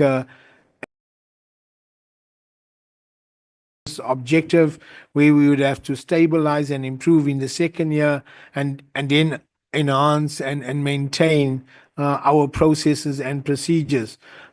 At the back of this, if I start with the last one, as the GC has indicated, it's the importance of the accountability and the discipline in terms of improving the culture across the organization. But we also need to capacitate ourselves, not only from the center at a holdings level, but also to give the support to the businesses and the power stations and the regions in terms of the necessary financial support that they do require. Eskom has some complicated transactions in the treasury environment, and we need to insource fixed-term contractors to deal with some of those complexities. Let's also prepare and execute that in advance so we also don't delay the turnarounds in terms of the audit in meeting our statutory requirements. And as the Minister said, meeting those requirements on which the financials need to be delivered timeously. Key to this is, yes, let's take the recommendations that are highlighted not only in the audit opinion, but also through our own processes, and deal with them, monitor them on a regular basis. We've agreed with the GCE that we will have our own separate steerco at an exco level on a monthly basis, tracking this recovery from an audit perspective, which focuses on the three themes that myself and the colleagues will be presenting. I think within this, we also need to appreciate and utilize the benefit of system integration as well as automation going forward. So those are the key streams. We got the support of the board, of the GCE, and this is critical to ensure we then, in terms of those findings, they are addressed, and there has to be an improvement over this time period. But it is going to take lots of effort. We must make some improvement for March 25, and then really look to see the step up come March 26. One of the things we've also agreed as a team, we're not going to wait to finish FY24. As we go through the new financial year, those disciplines for the March 26 need to be monitored on that regular basis, so we're not always finding ourselves playing catch up as an organization. Thank you. Through you, Chair, I'll hand over to the colleague, Len. Thank you, Thank Chair. you. Which colleague are you going to hand over to? Thank you, Chair, and thank you, colleagues, ministers, members of. And I've joined Eskom about 2 months ago as Chief Technology and Information Officer. I have the privilege of sharing just a high-level plan with you on the business continuity, the disaster recovery plans, the cyber security plans that we have, and mobilizing the Eskom posture to ensure that we are protected adequately and that we have the capacity to recover our technology systems and processes across the organization. Just at a high level, we have data centers that processes all the Eskom systems in Megawatt Park and in our Sando in a unit called Terraco. These data centers are running 24/7. They are linked with best practice, high-level technology pipes or network links, as we call them. And these links are active all the time. Daily, weekly, and monthly backups are taken of all the systems that processes across Eskom. These backups are then reviewed and processed accordingly every night between 6 o'clock in the evening and 6 in the morning. We also have a disaster recovery plan that we test regularly. Sections of that plan is tested quarterly, but a big disaster recovery plan are executed annually. Oversight is given to that plan by internal and external audit, and we make sure that we can recover the systems in the right time frames as directed by the business units. Our network is constantly being validated and checked by a network monitoring system to ensure that the availability is where it should be, and that if any of the communication lines do break or go down, that alternative routing is available for the required traffic for Eskom transactions. We also have a continuous monitoring capability. It's always referred to as a monitoring center or a center of control. That center runs 24/7. It's monitored 24/7, and we immediately respond to severities or incidents as mandated at a severity level by the business units. The reference to the vending system, we have included additional security measures around our vending systems.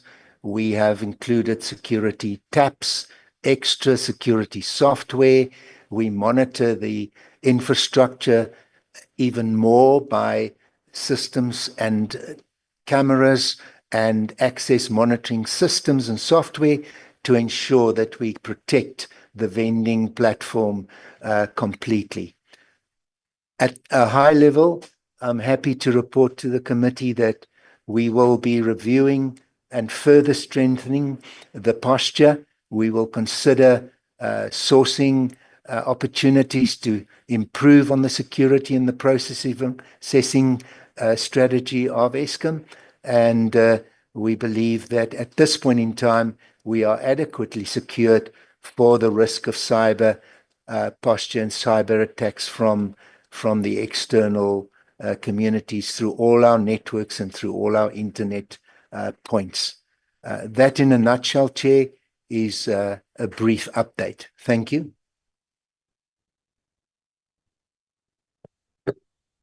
Good morning, Chair, members.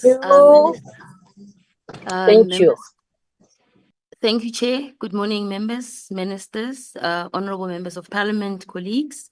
My plan is to cover procurement and the PFMA office, which resides in Corporate Service Division. The plan is three-pronged. One, looking at the current environment based on the audit outcome of the year, which largely were impacted by the division that I head, which is procurement, that led us to the limitation of scope in terms of records, and also the irregular and fruitless and wasteful expenditure, where the AG found that the register that was in place was inaccurate and incomplete. In order to address that finding, we have insourced an external capacity with boots on the ground to locate all our records and place them in our portal so that it will ensure that the auditors have the records and we address the limitation of scope finding. With that particular segment, we'll also be updating the current register to address the matter of completeness and address the matter of accuracy of our irregular, fruitless, and wasteful register. The next phase of our project will then be to prepare the environment for the next phase of audits, meaning we'll be looking at all the repeat findings and closing those findings based on the implementation and the probability of us being able to close those. The project is intended to run for 18 months, and the reason for that is that with findings and recommendations, there are some recommendations that one can address in one sitting. There are some recommendations that one would need a longer time to address. So based on the number and the difference in the findings and the vastness of Eskom as an organization, one would have to put down proper controls in place to make sure that we safeguard the records going forward. To do that, we have deployed in generation a new system that will ensure that from an RFQ perspective, we will not be getting records and then them going missing. So they have already transitioned to a CSD in partnership with National Treasury and with the intent to move to e-tendering in the new financial year. That will close the two parts of where we've identified the biggest risk from a procurement perspective. On the irregular, the next phase will then be to investigate those and then go through and follow the process to recover what are the losses and hand over to the security department for those that require further investigation. Parallel to that, we'll be reviewing then our policies to ensure that going forward, they are communicated, all the changes that happens and embedding the internal control level and posture that we intend to have, looking at all segments and looking at the risk and making sure that we mitigate the risk as they come up, but also move towards a level of detecting irregular expenditure prior to it happening. So we're running a couple of roadshows to embed the organization to migrate away from irregular expenditure and start to comply, which means we will be embedding the culture of a procurement plan and making sure that we plan sufficiently so that we're able to comply with the required legislation. The third phase is then the long term, which will be to look at the contract management, where we have found and have been found wanting by the AG, where our contract management oversight is lacking. So we are then implementing a contracts management oversight team headed by the current manager for contracts. We lack that particular skill for group capital and procurement. So we will be bringing skills to assist on the management of the actual contracts themselves. We will be training on the current existing contract framework that exists in Eskom that has not been fully complied with, to make sure that we embed the culture of following approved policies, approved frameworks, approved guidelines, so that we don't sit with audit findings that we are not able to address, Chair. The final phase will then obviously be to ensure that there's monitoring that happens internally from each level, from chief advisor to middle manager across the organization, so that we can then embed the culture of reviewing, the culture of pulling exception reports and reading the analytics and coming up with strategies to ensure that we don't sit with similar findings, Chair. In essence, the intention is for us to move our current year situation in audit in alignment with finance to an unqualified audit, with these two matters not being part of emphasis. And obviously in the entire, which is 26-27, maintaining and then improving going forward. That is our plan, Chair. Thank you. Over to you, Sue. Thanks. Thank you very much. The next one who's going to present? Chair, that's basically marks the end of the presentation. Thank you for the opportunity, and we'll hand over back to you for the Q&A session, Chair. Thank you very much, all the presenters. We are really appreciating and welcome all the presentations. Nevertheless, what we will do is to give over the honorable members to interact, questions, comments out of the presentation that has been done. Thank you very much. Minister, is there anything that you think it's left out? I think the chairperson of the board is fine.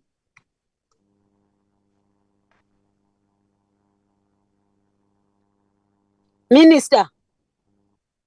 No, I'm here. I wanted you to remind me that I must speak again. No, it's fine. I think that marks the end of our presentation. So we'll take the questions, Chair, from members. Thank you very much, Chair. Thank you, Minister. Thank you very much. We appreciate the presentation. Next time, Minister, you are not going to sit next to the lady that you are sitting with. Minister, they are disturbing you. Okay, honorable members, let's shoot in.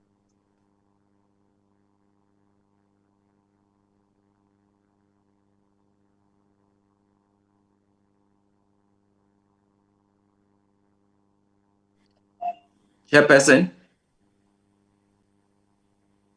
And followed by Honorable Mbata.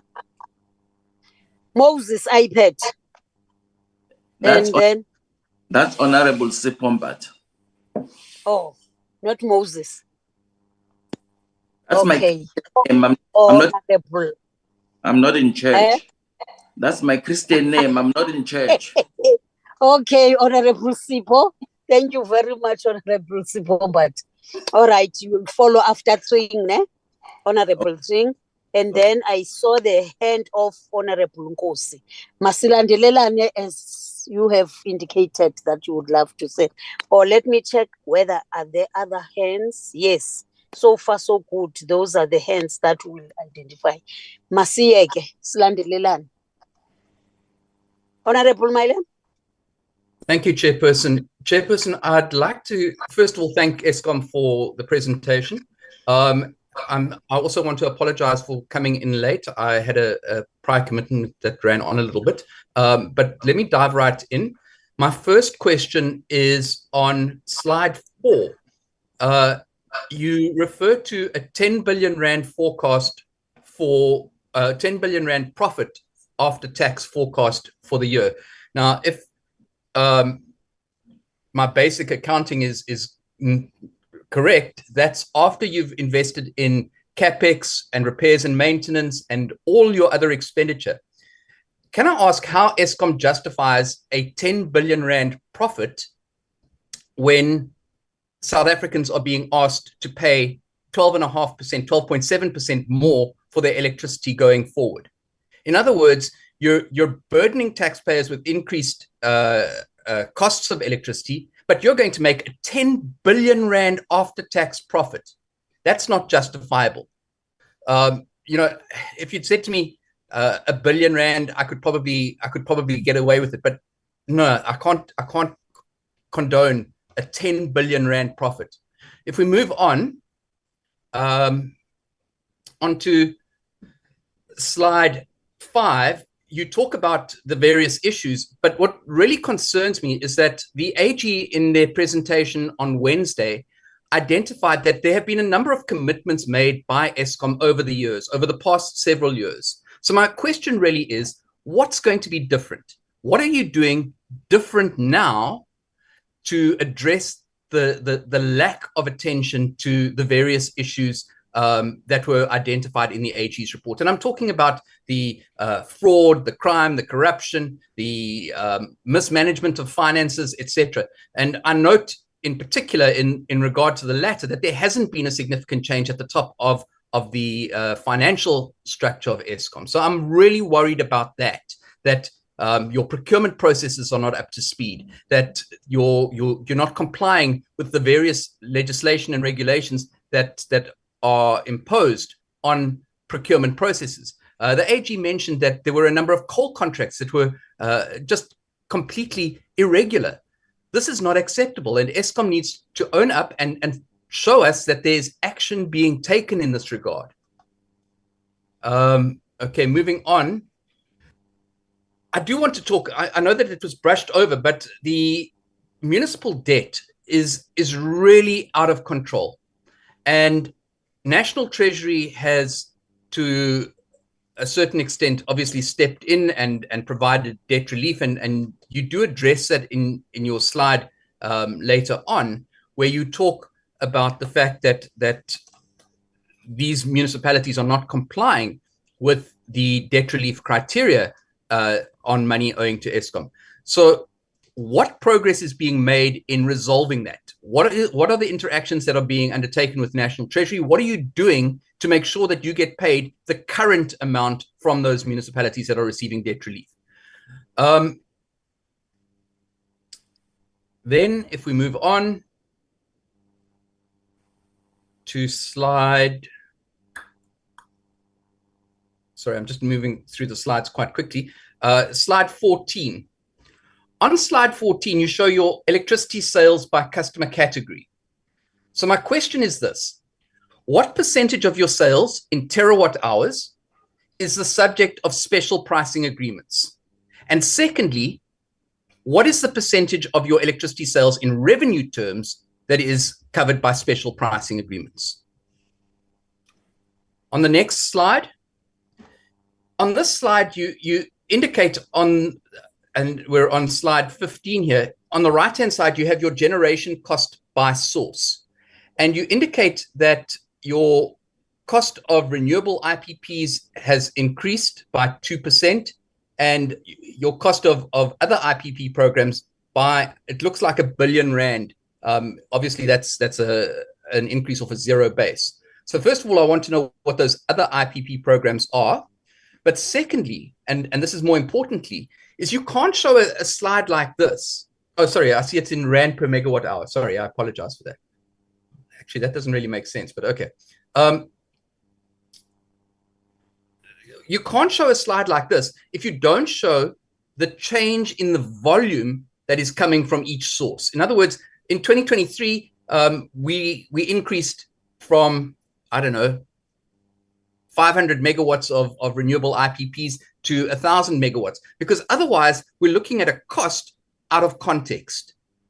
And you're showing declining costs on some and increasing costs on others. But what is the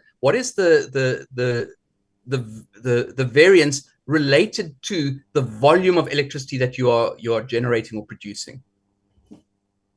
Okay, then we come to slide 16, which is my real problem slide, and I'll tell you why. So if I have a look at the various ratios that you've presented here, you have a current ratio of 0.98 to 1, which essentially indicates some illiquidity on the part of the entity. Then you have a debt equity ratio of, call it 2 to 1, and that's pretty highly leveraged. And then a gross debt to EBITDA of 11.58, which also indicates that you are highly leveraged. Now, all of this indicates that you've increased your financial risk over the past year significantly. And it goes to the question of viability and going concern, because there's a potential insolvency risk as these ratios worsen. And clearly they are worsening. So the question is, what is being done from a financial management perspective to address these ratios, to address the liquidity of the entity, to address your debt problem that you have and your debt servicing problem? What is being done in that regard from a broader perspective? And it comes back to the earlier question I asked about the consequences and the various actions that are being taken in regard to finances. I'm really concerned about the internal audit process and the lack of focus on the various issues that are raised every year by the Auditor General with regard to your financial management. Okay, let's move on. Sorry, there we go.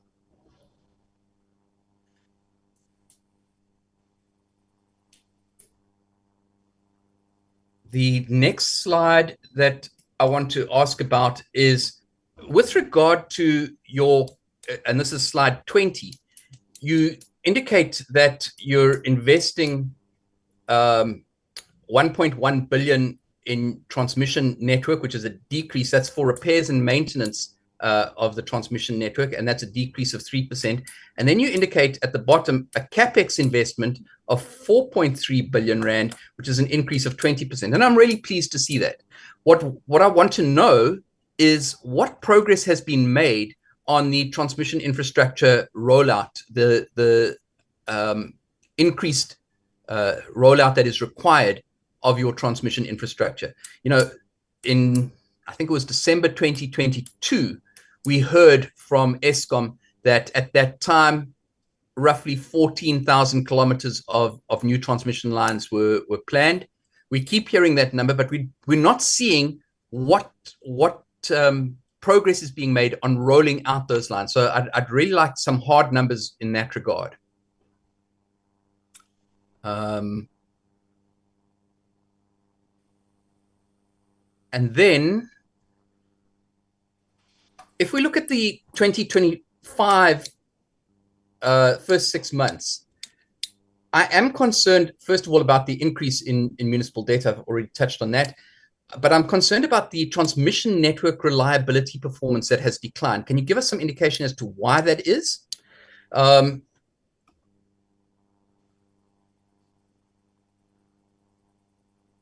And then on slide 28, I have a real issue here. You keep talking about adding 2,300 megawatts, 2,500 megawatts to the grid. But the reality is that you're not adding new generation. You know, every time Kuberg Unit 1 goes offline and Kuberg Unit 2 comes online, you're not adding new generation. You're just replacing one with the other. So we can't keep saying that we're adding generation, we're adding generation, we're adding generation, when essentially you are balancing out what you're taking offline at the same time. So particularly with regard to Kuberg, every time one unit comes online, the other one goes off. So we've got to watch what we say here, because this is inaccurate reporting. My last comment is with regard to the load shedding that is being warned about this weekend. Could the CEO give us an indication as to what the causes of that load shedding are, why the reserves are not in place, why you do not have fuel to run OCGTs, and what is being done to mitigate the potential for load shedding this weekend? Thank you very much, Chair. Thank you, Honorable Bapti, I'm not going to call you one by one. You must follow each one another as I have identified you, honorable members. Thank you. Thank you, Chair. Chair, let me also appreciate the presentation from Eskom. I'm going to combine, my questions are going to be a combination of questions that were also raised with the Auditor General's office, as well as to Eskom as well. So the presentation that was given by the Auditor General. Chair, when looking at the overall audit outcomes, the Auditor General noted that there was only one improvement, that is generation. But there were three areas, global areas of deterioration. That was distribution, finance, oversight, and governance.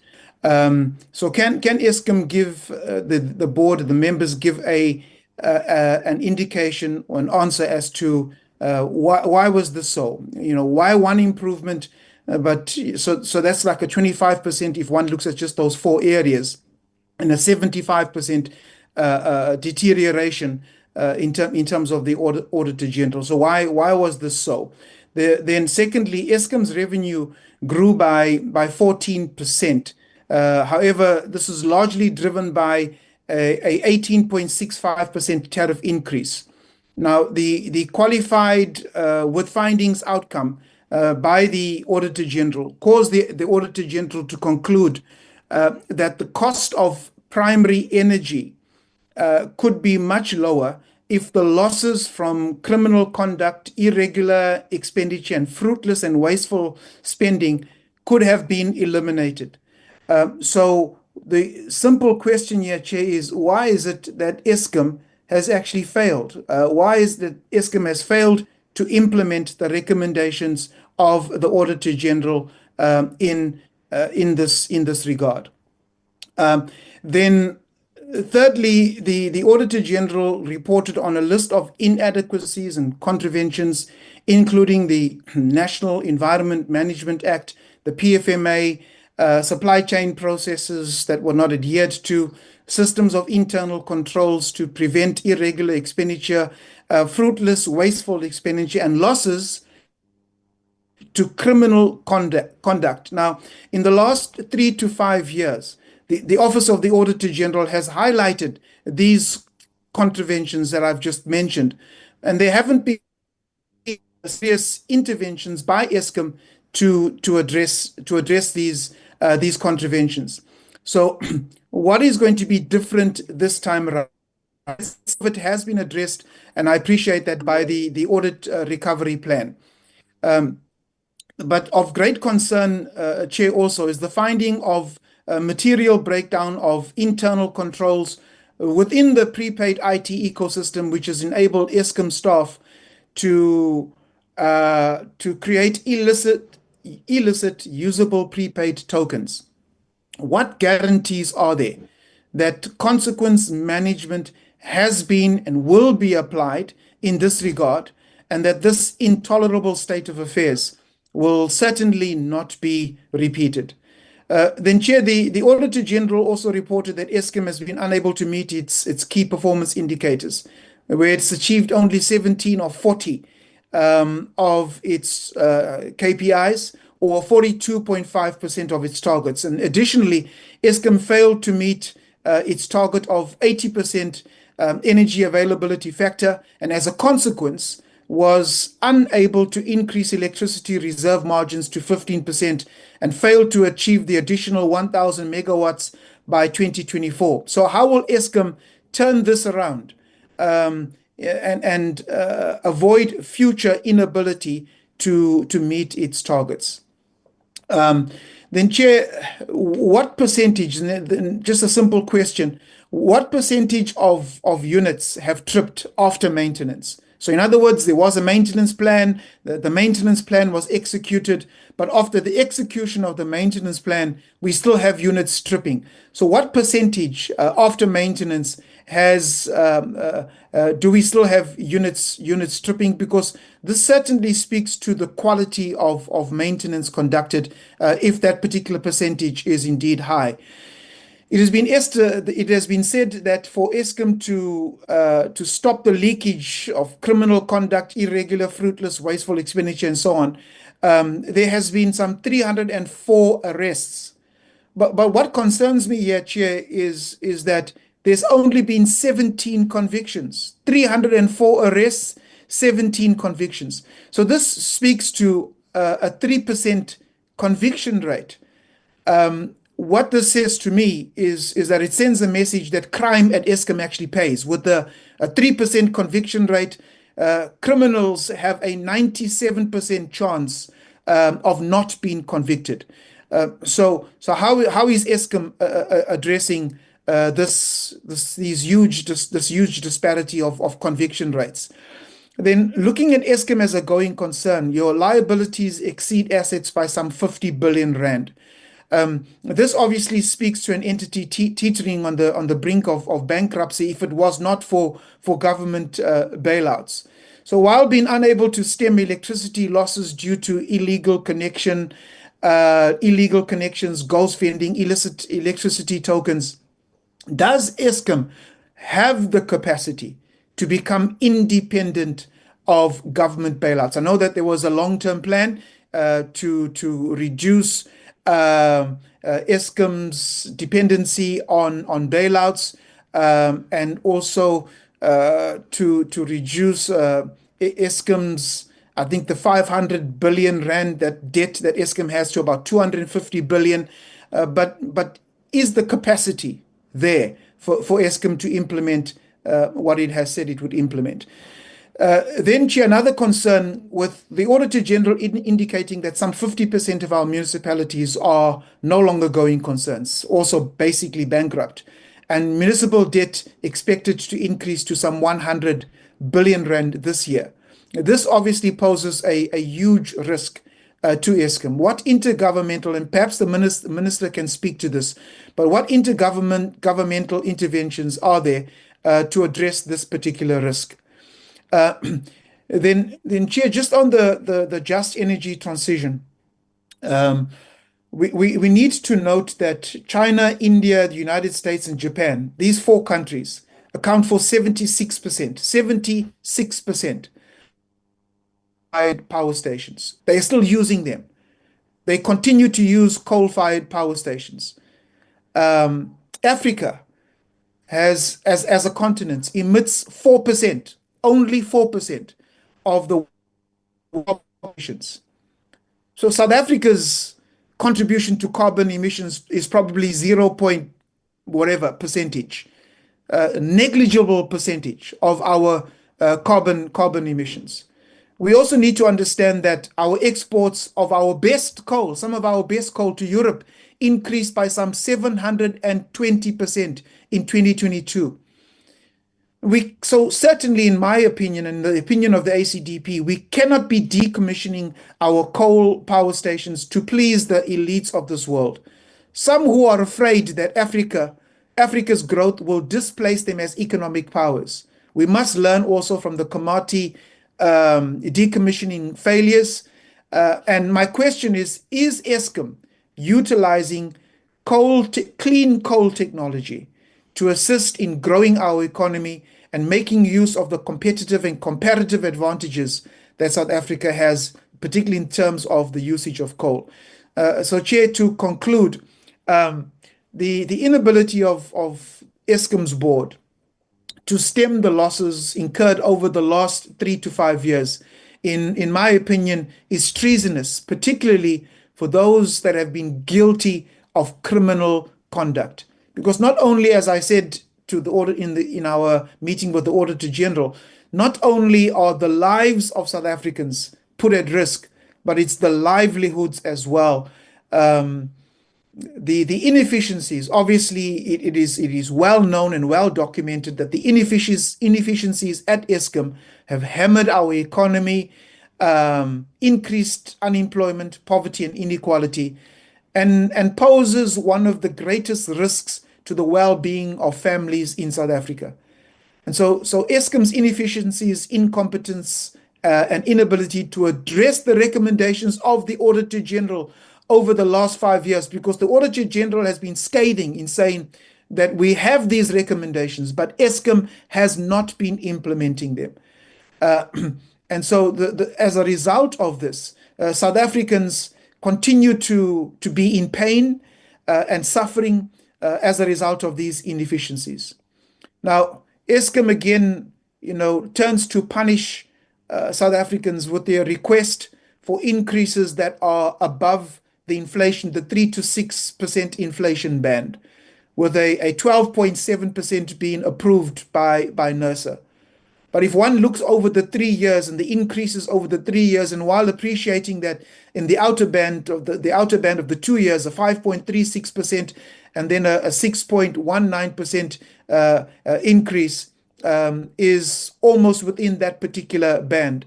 But we see that the 3 years, it's an 8% per annum increase over the aggregate, 8% per annum increase over the three years. And this is, again, Chair, not something that South Africans want to see. And Eskom has to ensure that going forward, that the tariff increases fall within the inflation band. Chair, I think finally, I want to suggest that this particular committee, and I would ask Chair to see if I could actually get a seconder for it, but I would like to recommend that we have quarterly updates from Eskom in terms of viewing Eskom's ability to improve their internal controls, consequence management, actions that are to be taken, and also whether Eskom is indeed implementing and is successful in the implementation of the Auditor General's recommendation. Thank you, Chair. I see a thumbs up from Honorable Milam. Thank you. I take that as a second and appreciate it. Hey, thank you very much, Honorable Drink. Okay, let's give over to Honorable Ngosi, followed by Honorable Fasia. What happened to Honorable Mbata? Yo, you must be the one who must start, Honorable You see that person? Sipomba. Sure. Honorable Sipombata. Thank You you are very the one, and followed by Ngosi and also Fasia. Thank you. Excuse me for that. Utshele mnyameni man. Yo, Unsi. Thank you very much, Chairperson. Colleagues, honorable members, good morning. Good morning to the Minister and good morning to the collective of Eskom, in particular the CEO and the team. Today, we sit once again on the results of Eskom. The results that are actually not showing any good progress from the previous 4 results.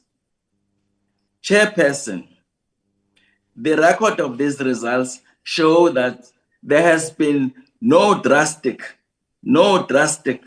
movement into the business of Eskom in terms of the way forward. What we have seen is the 10 billion declared profit. How do you declare a 10 billion profit when in the same year and previous intervening years, you have placed the lives of South Africans at risk, where small and medium-sized businesses have shut down, and up until today, some of them have no way in to make it into the business again. They are out of business and no one has ever helped them. Even the state has no consciousness to even think about the small and medium-sized businesses that has actually not succeeded as a result of load shedding. Chairperson, I will take this opportunity to speak on the audit that was presented to us by the internal audit. The internal auditors of Eskom have established that what has kept Eskom arrested on not delivering on its audit findings, its perpetual unavailable information, meaning Eskom the older as it is unable to find the paperwork for all the decisions that were critical in the organization. One of those is based on internal audit. I would like, therefore, to check with Eskom. Do you have a unit called internal audit? Because with internal audit, all your paperwork will be filed there and checked there, and all your contracts and systems will be checked there, so as to enable external audit when it arrives. It arrives when everything else is in check. No paperwork missing, no contract missing, and so on and so on. What we have also seen, Chairperson, is the following. The continuing big corruption in Eskom, such as the security contract that happened under the disguise of the so-called head of security. I remember this was called Advocate Pillay, a security contract of 500 million was discovered at Eskom. I would like Eskom to explain to the South African citizen what happened to Advocate Pillay. Has he or she been arrested? Has he or she been charged for corruption? Has he or she been reported to Treasury so that he never or she never gets a job in the state or private sector again? Lastly, Chairperson, when we speak about the growth and development of Eskom and the need for Eskom to get state injections, such as the support system that it continues to get from National Treasury and government as a whole, we think we're trying to sustain Eskom, that is an on or what is called a going concern. I do not think Eskom can describe itself as a going concern when it takes the money it receives from the state, which is meant to assist it, straight to pay the debt. You are not a going concern if you can't pay your debt from your own fiscal. You pay your debt through the monies that are coming from the South African people. The South African people are giving you this money for your development and for their continued support.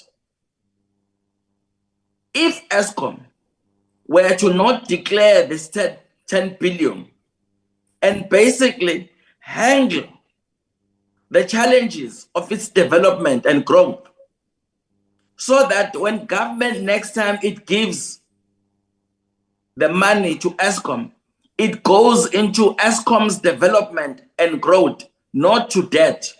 If you cannot pay your debt, the economists will tell you that you are unable to be a going concern. And I would like first to be told that in the future, the monies that are paid to Eskom by the state should be ring-fenced to assist Eskom for its development and its growth, not to pay debt. Eskom must use the billion, the dividend, or the 10 billion to be exact, to pay the debt. Because the next thing we will hear, Mr. Minister, we will hear Eskom executives telling us that as a result of the dividend, a 10 billion dividend, they have paid themselves bonuses of X amount of millions each. We are not there for that purpose right now. We are in a rescue mission. And to respect the rescue mission, you must be very cautious to declare a 10 billion debt when you are using the state and the South African public money to pay your own debts. Thank you, Chairperson. This is Sipho Mbata from Umkhonto Wesizwe. Thank you very much, Honorable Sipho Mbata. The next one is Honorable Nkosi, followed by Honorable Fasia. Thank you. Thank you, Chair, for the opportunity. Chair, I would like to first say we have seen the success metrics of the Generation Recovery Plan, which has been indeed impressive for the last couple of months. And as Honorable Minister has said, there's still a lot that needs to be done with regard to load shedding and the load reduction. So we're hoping Eskom will be able to come close to that space and assist us, and in particular to the notice that we have seen that the load shedding, we might have load shedding over the weekend. Chair, what I want to check with Eskom is that, as Honorable Mbata has said, we had a report from auditors AG yesterday. Most of the audit findings are repeat findings from 2021, 2022 financial year. And these findings has not yet been addressed. And I wanted to check with Eskom if what are the plans maybe to be able to address them if they were not able to address them for the past 3 years. Will they be able to address them now? And what is the progress in place as we speak? And also to address mostly the findings, in particular with regard to accountability. I think that is where we have more challenges. Number two, Chair, I also wanted to check with regard to the municipal debt challenge, which has escalated to 74.4 billion, given the longevity of the problem. Does Eskom foresee this being resolved? I know that there are plans they have, even though they could not even elaborate further. If maybe they can give us those plans that we have, maybe to see if maybe they'll be able to resolve the issue. With also, Eskom has failed to meet the preferential procurement processes, particularly on the triple BEE status. That is according to the annual report. And why are contracts signed with suppliers that are not triple BEE compliant? I just wanted to check that, Chair. And what have you not met your social investment target as per the annual report as I was going through it? Lastly, Chair, which is also close to my heart as well, Eskom currently generates around 95% of the electricity consumed by South Africans. And the majority of the Eskom generation capacity is derived from the coal-powered power stations, which account to around 85% of its total output. And with the environmental concerns regarding the coal usage and expression in the integrated resource plan, that between 2030 and 2050, 24,100 megawatts of coal power is expected to be decommissioned. Will Eskom be able to generate still 95% of electricity after decommissioning? I wanted to check that, Chair, because coal power stations account for about 42,000 megawatts. And if you minus that by the 24,100 megawatts, it simply means half of the electricity generated by coal will be no more. Will Eskom still be able to generate 95% of electricity? Those are my questions, Chair. Thank you.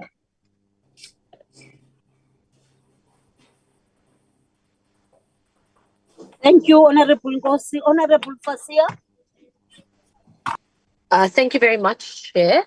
I'm putting on my camera just for a few seconds because, and with your indulgence, I'm actually using the same device to take notes. So I'm going to have to turn off my video in just a moment. But just for information's sake, Honorable Fazia Hassan is deployed by the ANC, a member of this committee. Chair, through you, I have a few points that I would like to address with Eskom, and I mentioned some of them during our meeting with the AG during this particular week about some of the issues that were brought to our attention. So I think the first most important point that other honourable members have, of course, already spoken to, and that is specifically dealing with the late nature of the submission of the report and ultimately the late nature of the audit as a result of that, but also the fact that this is not an audit necessarily or a report necessarily that we can be very happy with. I think there's been a lot that's been left for desire, and I'll speak to that just in a moment, right? The first matter, and I spoke to this already around internal controls being very weak, and I mentioned this also in our December meeting with Eskom, that it does speak to greater governance issues. Other honourable members made mention of the fact that on a technical level, we're starting to see improvements, and that is very much commendable, because where do you start? At some point, when we were dealing with the Eskom matter, it was one of those things, well, where do we even begin with the cleanup? Where do we even begin with the bolstering effort? And I think the technical side was a very good place to start, given some of the challenges that we are facing. Of course, that then leads us to the next issue, which we are seeing very clearly in this report and very clearly in some of the challenges that Eskom's been facing, and that is the greater governance issues that need to be addressed. And that's very important ultimately because we can get everything else right, but until we fix things within the actual managing and working within Eskom, we're going to consistently have challenges. So I think that's the first most important point to make. The second most important point to look at, and I don't know if it was, I don't have exactly all the slides here as I was taking notes, but specifically on the municipal debt crisis, we all agree that this is a ticking time bomb. And it's not something where we can rely necessarily on our municipalities to fulfill their debt agreements with Eskom in particular. I think this is not only an Eskom issue, right? This is an issue where we're seeing local government at the brink of collapse. And as a result of that, Eskom and a number of other SOEs and other, let's say, implementation agents are suffering in that they are unable to garner their funds back. And so we have like a very difficult situation. On the one hand, we have the need to find a more cost-reflective tariff, right? Because we need to recover those costs. And I think it's very clear that will always have to be above inflation, given the nature and the history of where we found ourselves, number one.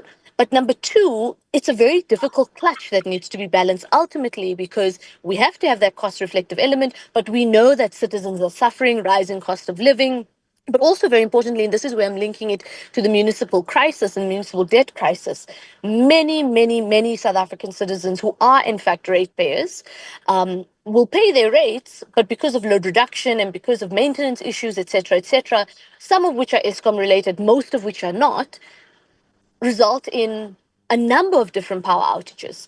I mentioned this, I think, in the meeting with the AG as well, that myself, I think it was last week, I had 3 days of no power, and that was specifically because of maintenance issues, load reduction, etc. So it's important for us to make these connections, because South African citizens are saying, but I'm paying for this and I'm still not getting it.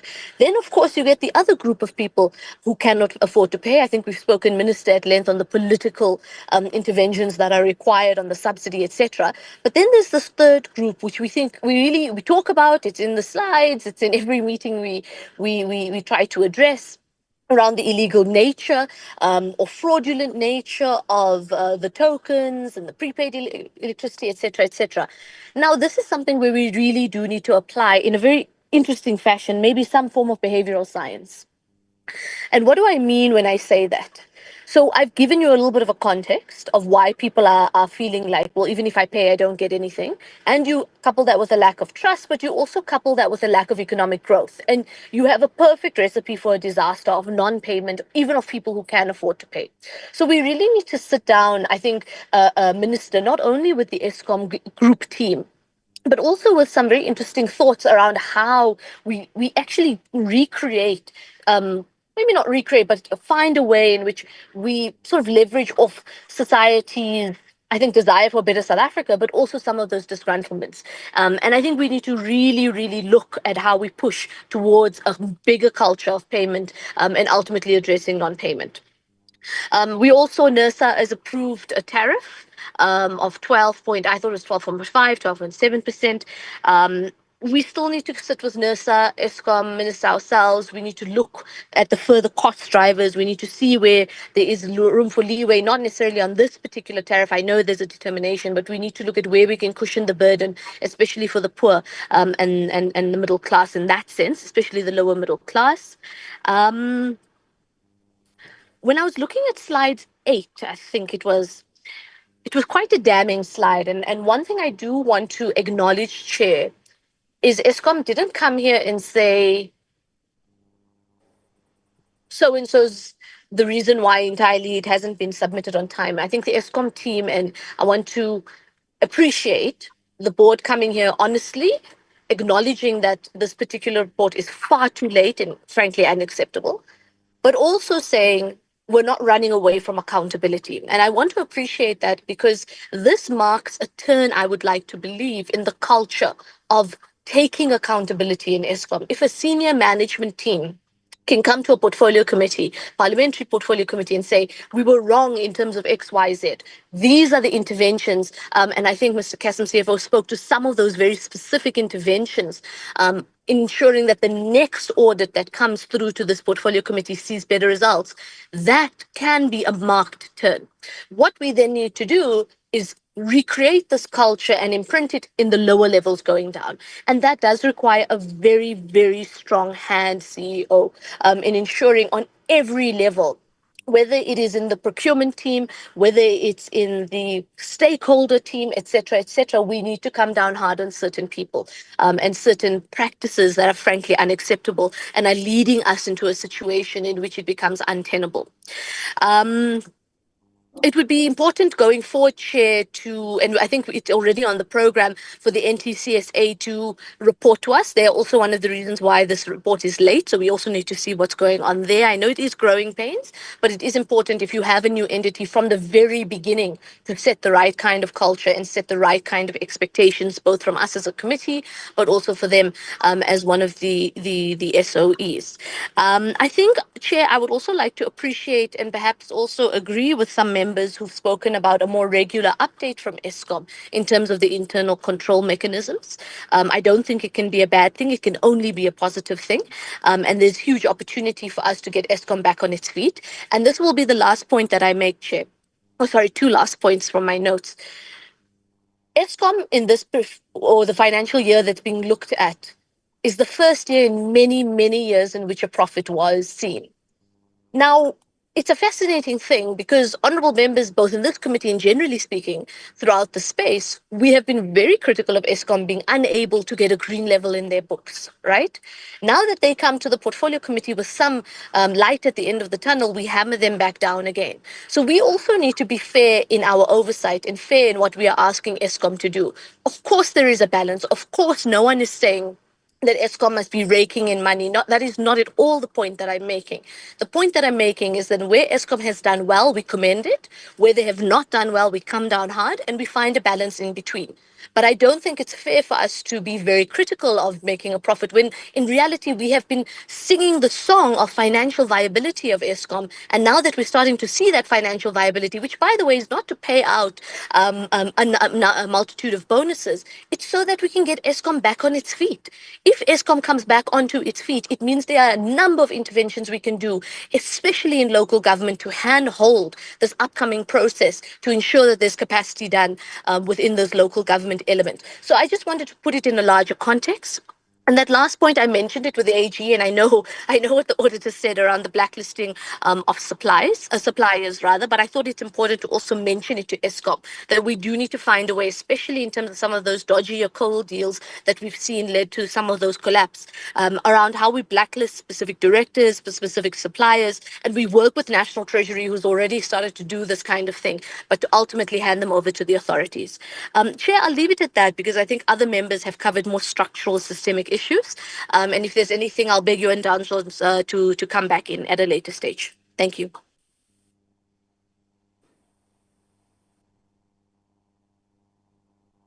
Thank you very much, Honorable Sasia. Now let's give over to Eskom to answer Chair, I all have the. my hand raised. Oh, okay. There's other hands as well, Chair.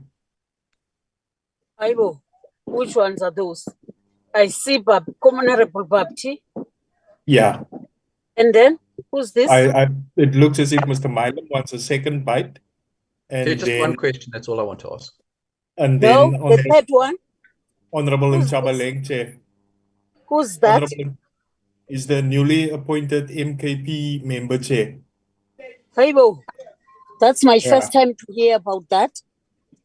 Yeah, look, it's not. Honorable Chabaleng. Yeah, it hasn't been ATC'd yet, Chair, but as Mr. Nchabaleng said, he might be replacing Mr. Molefe, Chair. But we haven't received anything officially, Chair. And then what's going to happen in a situation of that nature? No. Mr. Nchabaleng can ask questions, Chair. He's a MP, so he can ask questions, Chair. He is an MP, but not in the ATC and in this committee, ne? That's correct, Chair, but he's an MP, Then so he what can do you ask mean questions. when you say no, you cannot say that just No. any ordinary MP can ask questions here. Chair, any member can attend any parliamentary committee and he can ask questions, Chair. He As just observers, cannot. ne? And No, he can observers. ask, he can participate, Chair. Then I'll have to look at that. He But can anyway, participate, Chair. But he anyway, cannot vote. Yeah. And I don't have a problem.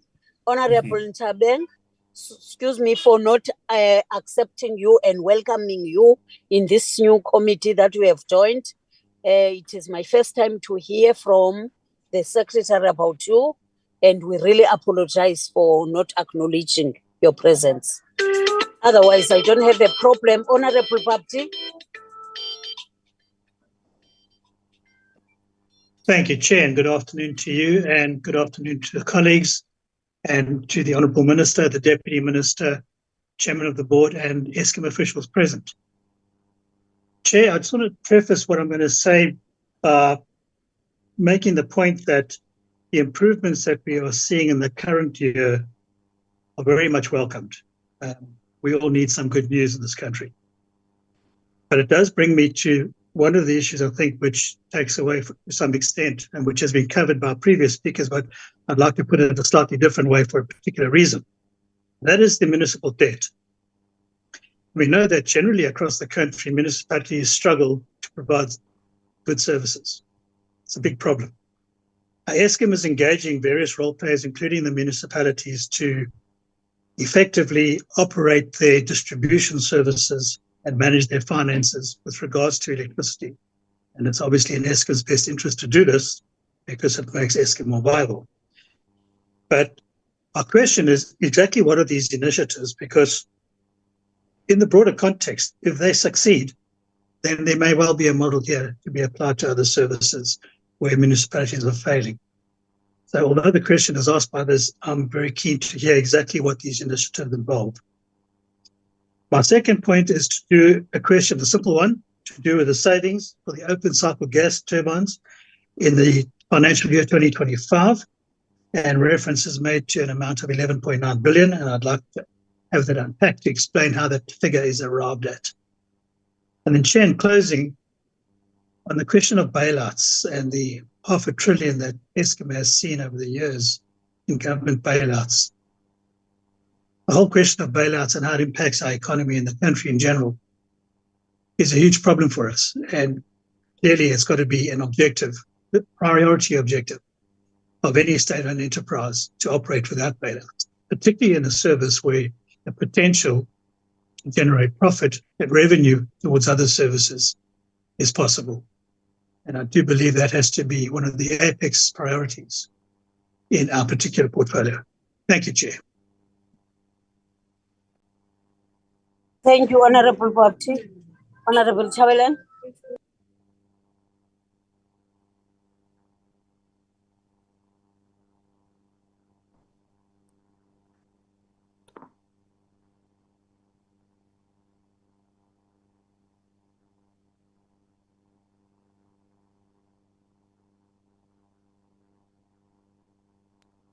Honorable Nchabeleng. Thank you, Chair, and good morning, good day, honorable members, honorable Minister, as well as the Chair of Eskom Board and the executives. Thank you for the opportunity, Chair, for indulging us with this opportunity to engage on this most critical work that is actually very, very important for our country. The point that I wanted to raise was the fact that, one, can we quickly note that we can't work on such a very detailed presentation in such a rushed manner, because this is a national strategic importance issue, particularly energy generation and the sovereignty of South Africa's energy.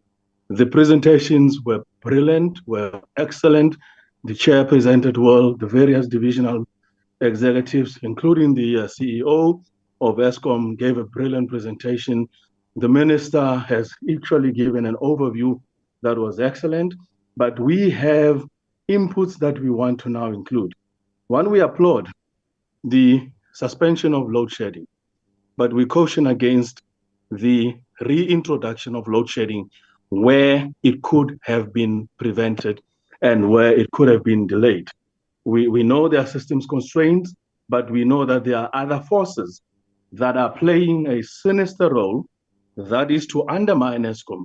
Currently, Eskom has a court case whereby it is forced to shut down power stations due to minimum emission standard. And if I'm correct, the case has been brought into the High Court. And, in the coming, months, Eskom will be forced to start considering an unnecessary process of doing early shutdowns of power stations. And then just to put a cautionary on this point, Eskom is not forced by anybody to shut down any single power stations. All power stations of Eskom that are operationally sound, that are functioning, that are safe, should be running to their maximum capacity of 50,000 megawatts that we have currently in Eskom's capacity for generation. So far, we don't have that. We're having below 35,000 megawatts currently, oscillating of power generation. That's point number one. The other issue is this early retirement of power stations. We need to be very clear about it as MK that we do not accept, we do not encourage the tendency by which we would be forced by international governments to shut down our power stations when they are powering up their coal power stations on the backbone of their energy emergency. But yet, as South Africa, we cannot go into an energy emergency situation.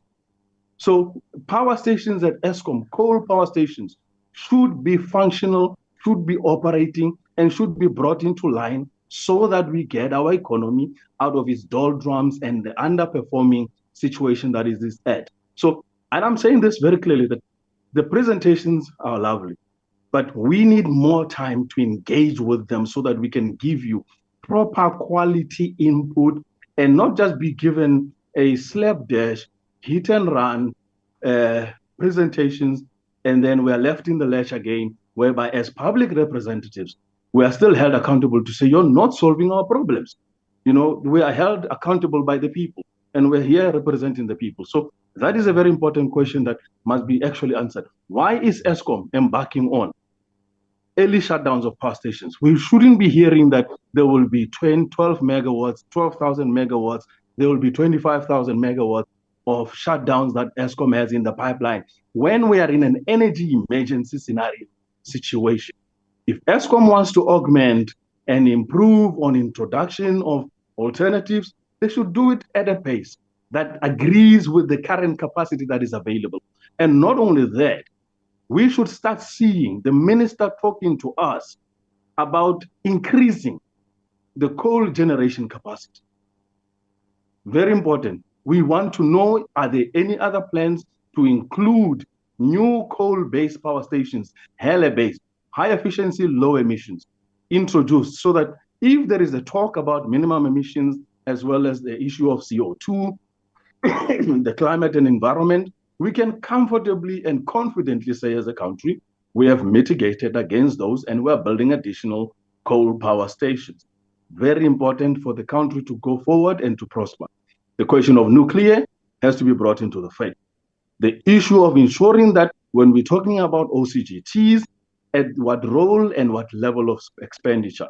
If you have listened to the results as well as the presentation, we're spending 30 billion over on OCGTs. That money could have been prioritized to be fixing some of the current ailing power stations that are coal-based. Coal is your mainstay of electricity right now in the country, and as a result, should be prioritized. I'm coming to the issue of tariffs now. And this is a question that at some point we would need NERSA, at some point we would need municipalities in the house, including the SALGA.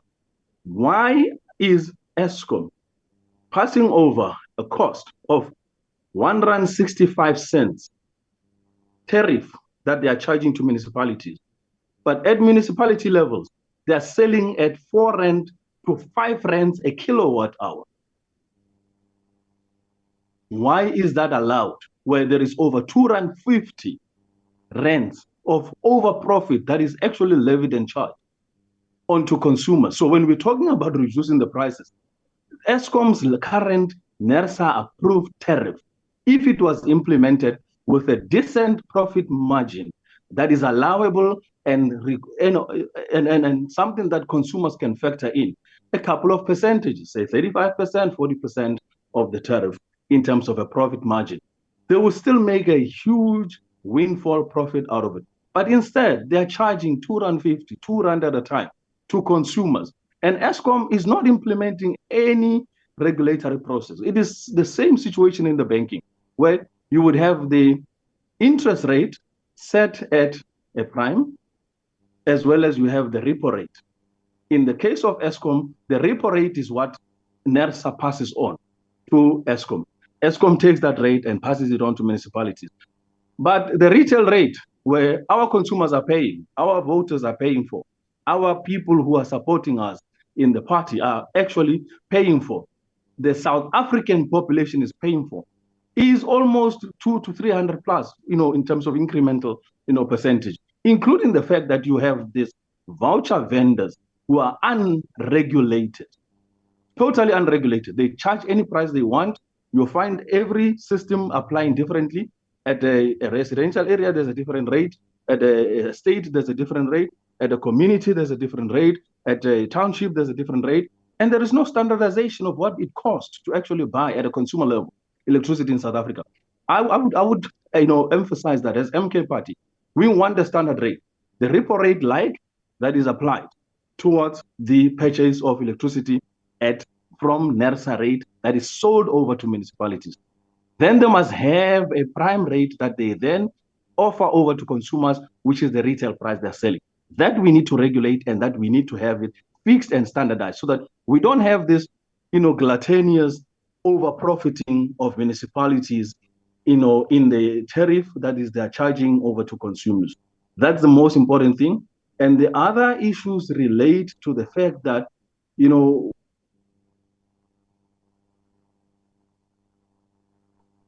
feel that they are absolved from participating in the ongoing work of portfolio committees in order to improve their state of capacity. I am not blaming this board. I am actually going to condone and say something that is great, that this board has been one of the first that has been exemplary in showing dedicated leadership and reversing the scourge of and reversing the scourge of load shedding. So we have a huge work to do. And as such, I'm just saying that Eskom needs to come back and account to all of us and give us a proper, thorough time for us to engage accordingly. Thank you so much, Chair. Honorable Madam. Thank you, Chair. Chair, just a quick question that I forgot to ask, and that was, what is the value of stranded assets at Eskom? So towards the end of last year, I happened to visit on oversight a facility near Wilge that has been standing empty for several years, a residential complex that was built at a cost of 800 million rand that is owned by Eskom. And I want to know, what is the value of all your stranded assets that are not currently being used, that are in disrepair or have been abandoned, and where do they sit on the balance sheet and what is the value of that? The second issue that I just wanted to touch on very briefly, Mr. Nchabaleng highlighted minimum emission standards, and he's quite right to do so. However, the issue is that even with our newest power stations, Medupi and Kusile, they are not compliant with minimum emission standards. And as a result, we have a massive health issue in Limpopo and in Mpumalanga from air quality. So my question is, what is the estimated cost to bring our current coal fleet into line with those minimum emission standards? Thank you, Chair. Thank you, honorable members. Let's give over to Eskom and answer the questions and concerns.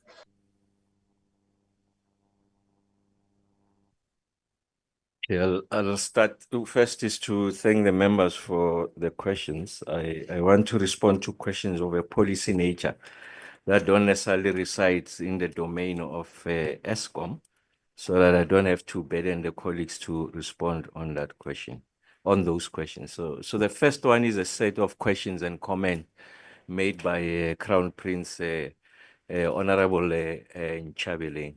I think those are important questions because I think at the heart of that question is the issues of national security, sovereign interest, and I think the policy articulation in how you determine tariffs you are able to protect the poor and also protect the revenue streams of municipalities. And I absolutely agree with him that we need to occasion an opportunity for us to have a more comprehensive engagement. I want to say to you, through you, Chair, to Honorable Nchabaleng, that we have just concluded the putting together of the integrated resource plan, which is an overarching policy position that articulates and if you like, an explication of the energy mixes that are going to power the South African economy. And some of those questions that you are raising, they get to be answered in that IRP. And once we go to Cabinet for approval, we'll come to you for that conversation. It's a necessary conversation. How do you protect the sovereign interest going into the future? You make an important point around a delicate balance on the issues of emissions, air quality, the issues of carbon intensive generation on the one side, and on the other side, the issues of the socio-economic implications. We just, Eskom had commissioned and concluded a socio-economic impact study, just for us to have an appreciation of the implications of a path that suggests that you must close the coal-fired power stations and their implications on the province of Mpumalanga because of the density of those power stations in Mpumalanga. So we're not necessarily answering the questions on the megawatts, but what are the socio-economic implications? So that's the primary question we're answering. And the secondary one is then what are the megawatts that you are removing? And how are you going to substitute them with an equivalent generation? So I'm making the point that there has to be a scientific juxtaposition of what it will take for you to remove a base load that is coal and substitute it with renewables, and what is the equivalent amount of megawatts that are required to support the South African economy. So I agree with you, Crown Prince. I think we will come back on that question because that's a preeminent question. If you come to think of it, a lot of the questions are secondary. They are they must, if you like, subordinate to the principal question. I agree with you that that will take a bit of time from an engagement point of view. When we are ready, we should be ready now, very soon rather, after we go to Cabinet. We'll ask the chair to occasion that opportunity and we get to share that. And then the other question raised by Honorable Comrade Nkosi and Comrade Fasia and also Honorable Bapti in relation to the municipal debt. So let me make the following point that Eskom has got a blunt instrument in relation to credit control as it relates to municipalities. What do I mean by a blunt instrument? Ordinarily, when a customer is not paying, what municipalities will do, they will discontinue the supply to that customer. In the case of Eskom, those customers are bulk customers or significant parts of Johannesburg, the whole of Tshwane, if you like, the metros, the primary anchors of the South African economy, and many other municipalities. So if Eskom were to follow that route, which is an acceptable route on how you address non-payment, you can imagine the devastation it will cause to the South African economy. So I call it a blunt instrument. Whilst it exists in theory, in reality, it doesn't exist. So if you look at the top 10 municipalities, Eskom, if it were to switch off Tshwane, Johannesburg, Ekurhuleni, is 33% of the South African economy that is gone. So Eskom essentially doesn't have that instrument available. So our view was that we need to first protect the interest of Eskom. So we know if you had to do a linear computation on what has been the average increase of municipal debt to Eskom, it's about 3 billion rands per month, and it continues unabated. And I want to suggest to you that it's likely going to even get worse going forward. So it's an existential problem to Eskom. Mr. Kasim makes an important part, the CFO. He says that if you don't address the municipal debt, is going to erode the benefits of that fiscal support. And it's going to erode them much, much quicker than we think. And if you don't address the municipal debt problem, it has to find expression in the tariff application. So essentially what Eskom will do will socialize that debt to the rest of the consumers. And that is undesirable. And then we know on the municipal side that I made the point earlier on, they are owed over 350 billion rands and counting. So the municipal debt problem ceases to be an Eskom problem. In fact, it's a sovereign problem. And that can be placed at the door of the CEO and the board. So we must make an intervention. What is the intervention we're making? Myself and Deputy Minister Graham Murray, working with Eskom, of course, working with SALGA, we have designed an intervention. What does that intervention seek to do? And will come back, of course, I'm sure the chair will occasion a dedicated opportunity for us to discuss this. But at the high level, what are you seeking to resolve? So first, you accept that it's not necessarily a collection problem. That's a downstream problem. It's a manifestation of a bigger problem. That bigger underlying problem really is an economic problem. We are not competent to resolve an economic problem ourselves. We can help in that resolution, ensuring that there's no load shedding and all of that.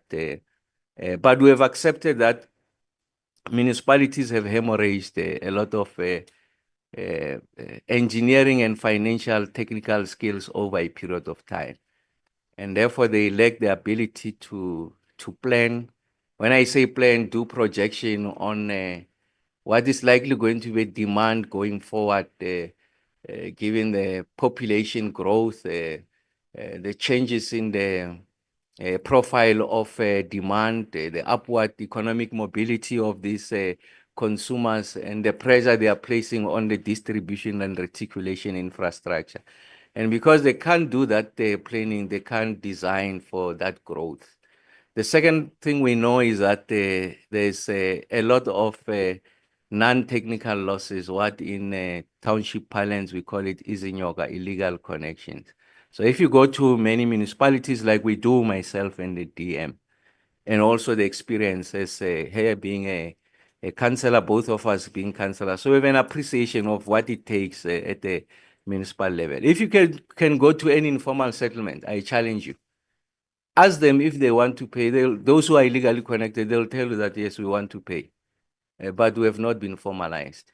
So working with municipalities is important for us to do that formalization exercise. But remember, it's a call of municipalities. I'm making that qualification because it could be the case that people are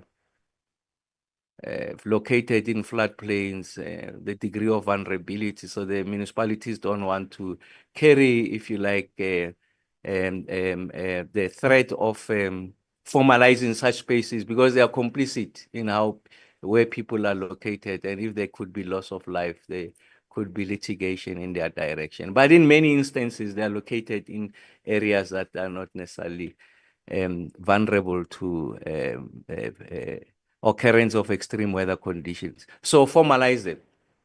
So what we're doing with Eskom is that it's in our interest to go into those spaces and roll out the prepaid meter system. So it's a platform that allows people to pay. So once you roll it out, you are able to do, amongst others, the following. You are able to ensure completeness of billing.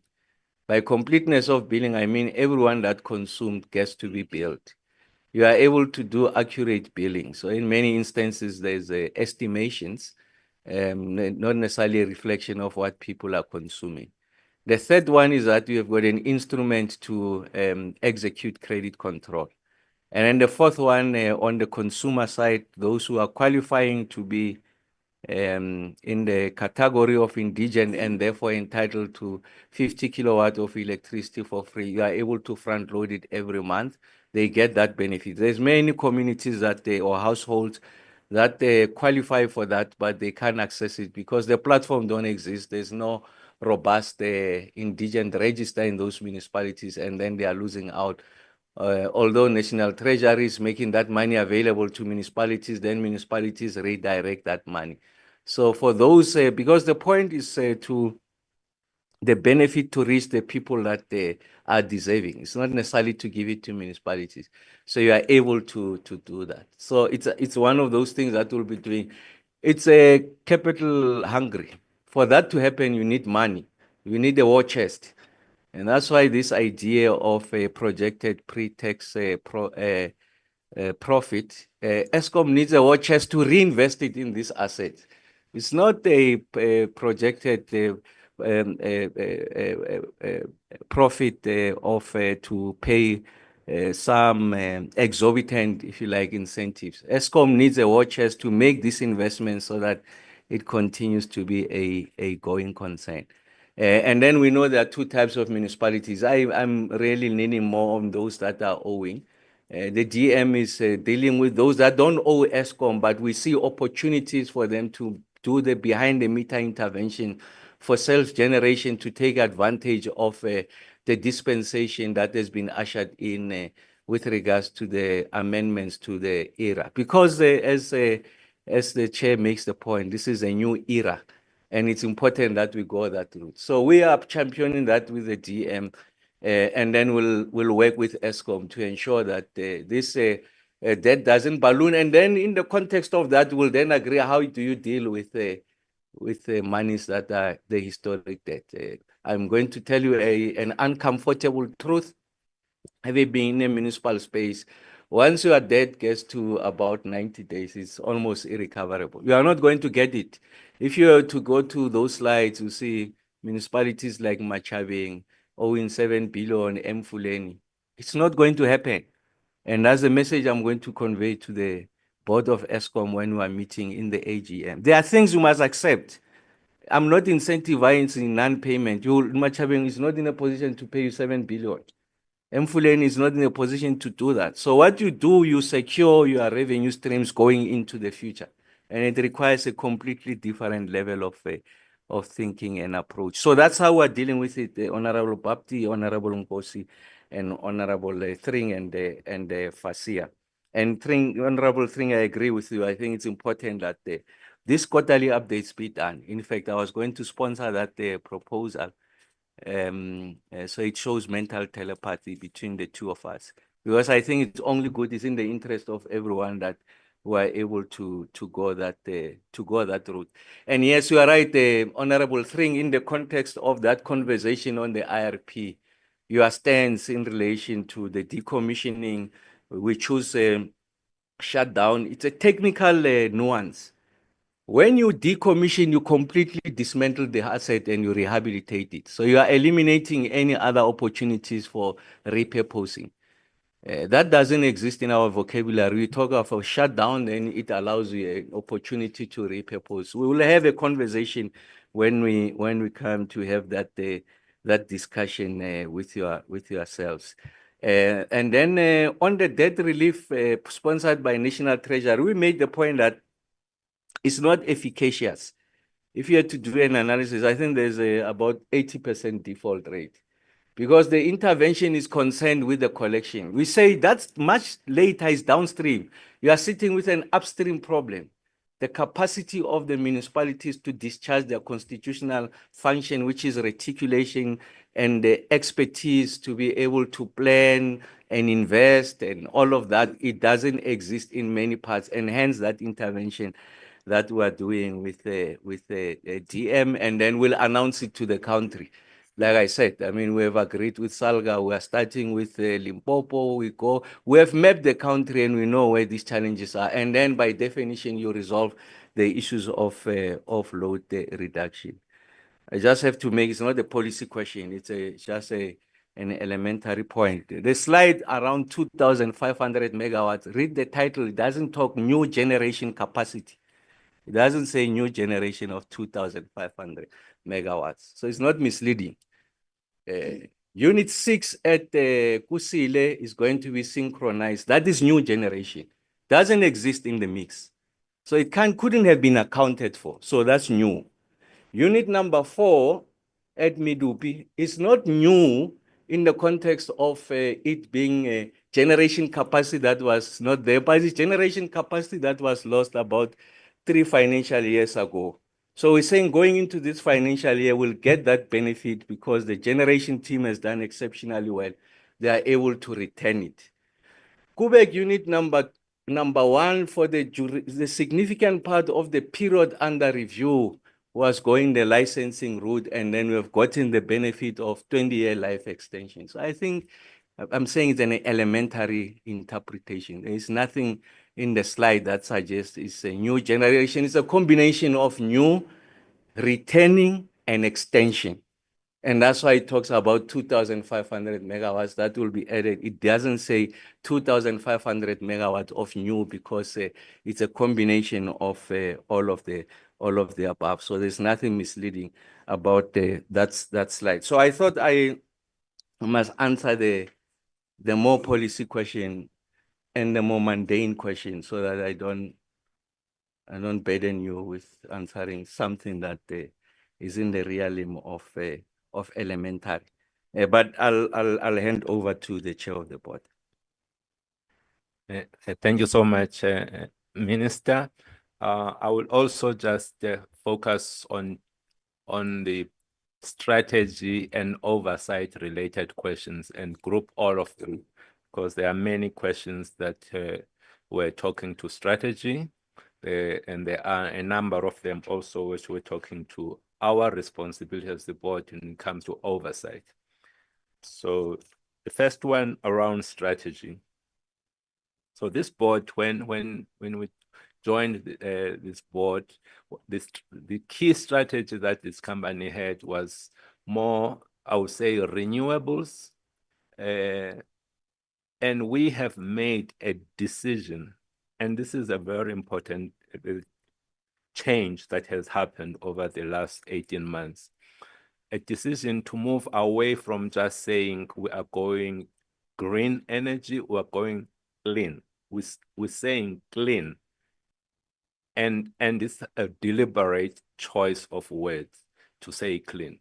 Because what that means is that with the coal that we have, if we find ways and means of making that coal clean, if we can find ways and means of reducing the emissions of that coal, then we will continue to use and leverage that coal, for example. So that's what this strategy means. It means that we'll continue to respect the country's commitment when it comes to the emissions and the reduction of CO2. We'll continue to do that.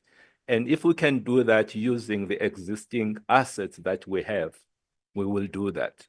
So this is exactly what it means. So in terms of the mix going forward, we continue to see a mix of having coal, nuclear, gas, wind, solar, and hydro, going forward. And we are also going to be going very big on renewables. The fact that we're saying clean doesn't mean that we're abandoning the renewable agenda, but it does mean that we will have a second take on our coal-fired power stations and apply the minds of the very smart people that we have within Eskom and see how can we reduce the emissions. Can we find technology that do that? How can we capture the carbon that is being emitted so that we can continue to use the assets that we have? We have people that can help us to do that, and that is where we would like to be going. So from a strategy standpoint, it may look like it's a minor change, but it is very, very important change that we have made. That's another point around strategy. There is nobody who's dictating to us what we should be doing.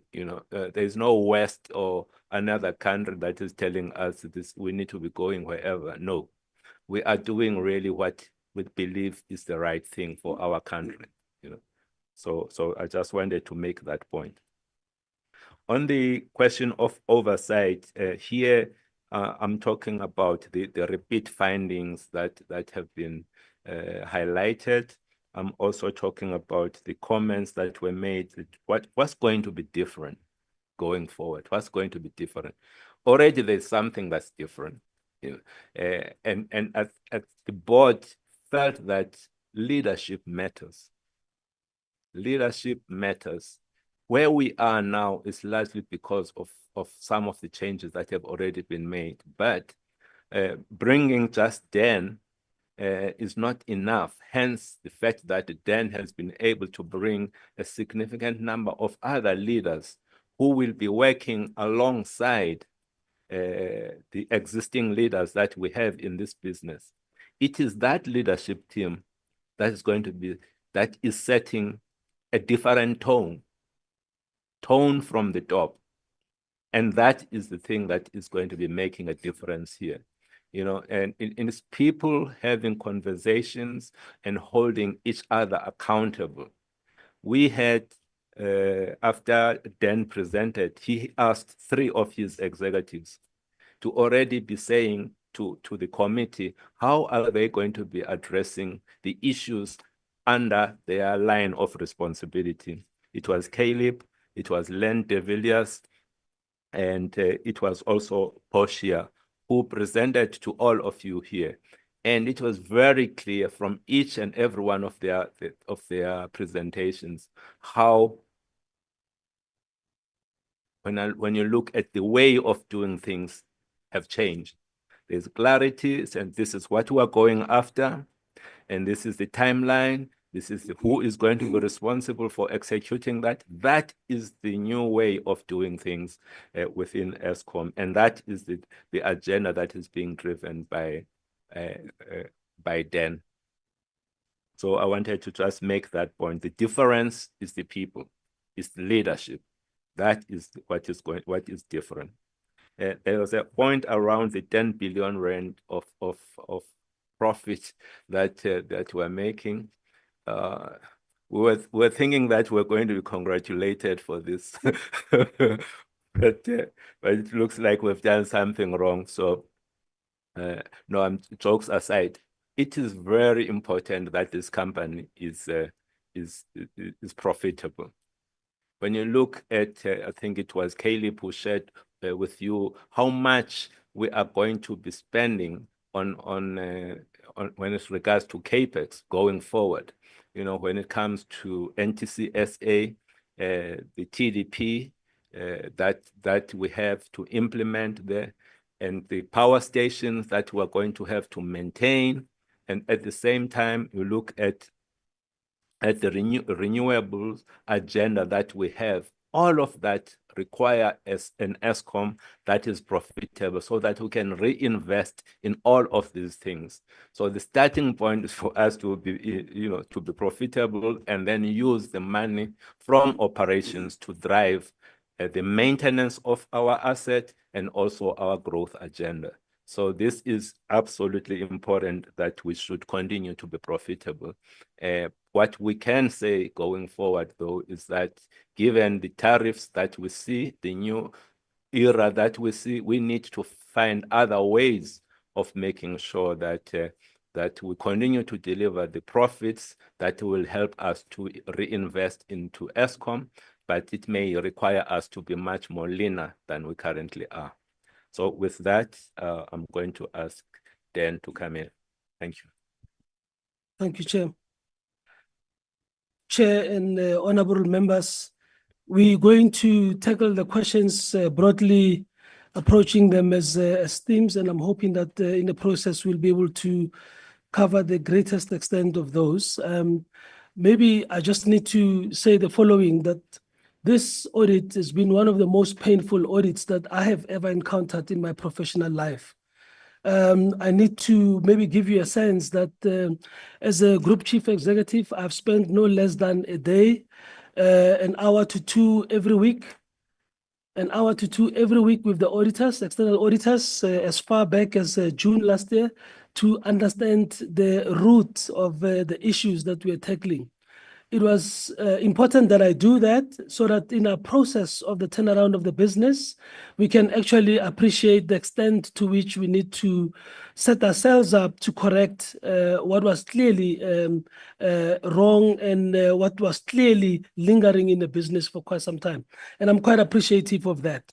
That has informed, in part, the approach that we have taken with regards to beefing up our executive team and the kind of talent that we're looking for to help us get out of this. We've worked very closely with the audit committee of the board, and the chair is here, to look at how do we begin to put up a new proposal of how to tackle these issues that have been there in the last 2 or 3 audits.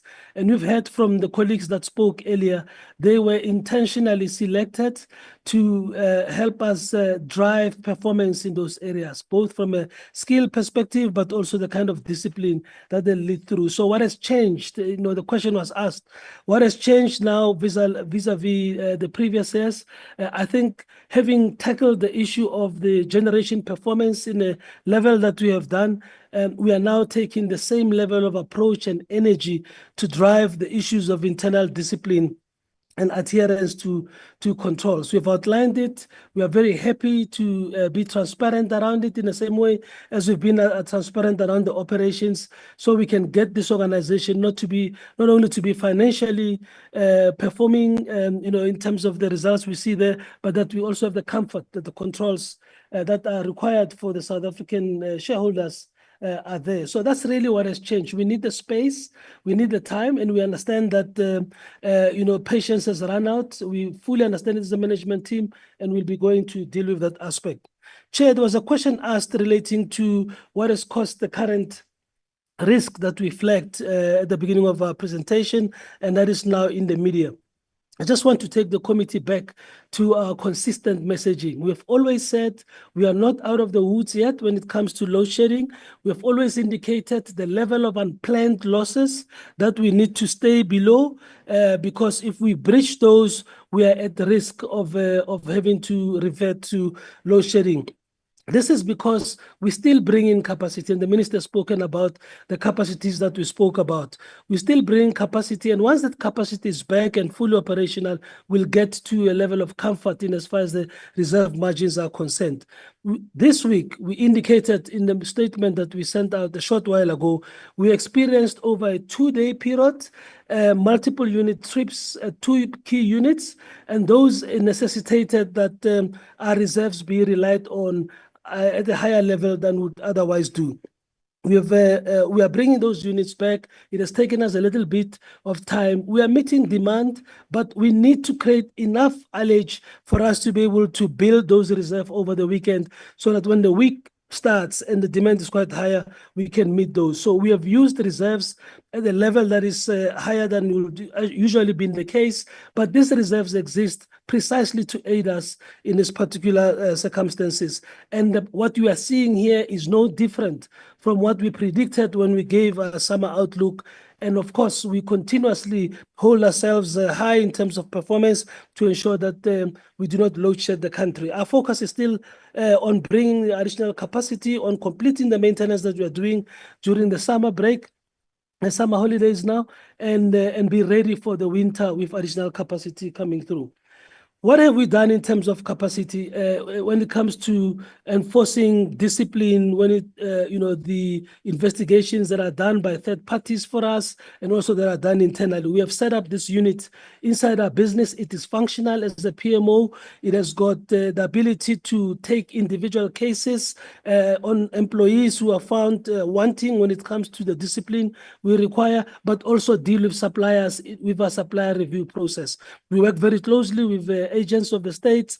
We're working with the SIU here. We have a number of entities that we have flagged on our systems that we're not doing business with, and we'll take them through the supplier review process in line with our policies and procedures. So there's traction in that space. This traction was not there before, and this board has really led the management through to a point that we are at. We have a backlog to deal with, and we'll confront that backlog. We'll have to pick up pace to demonstrate our commitment to following through, as auditors have already indicated in the space.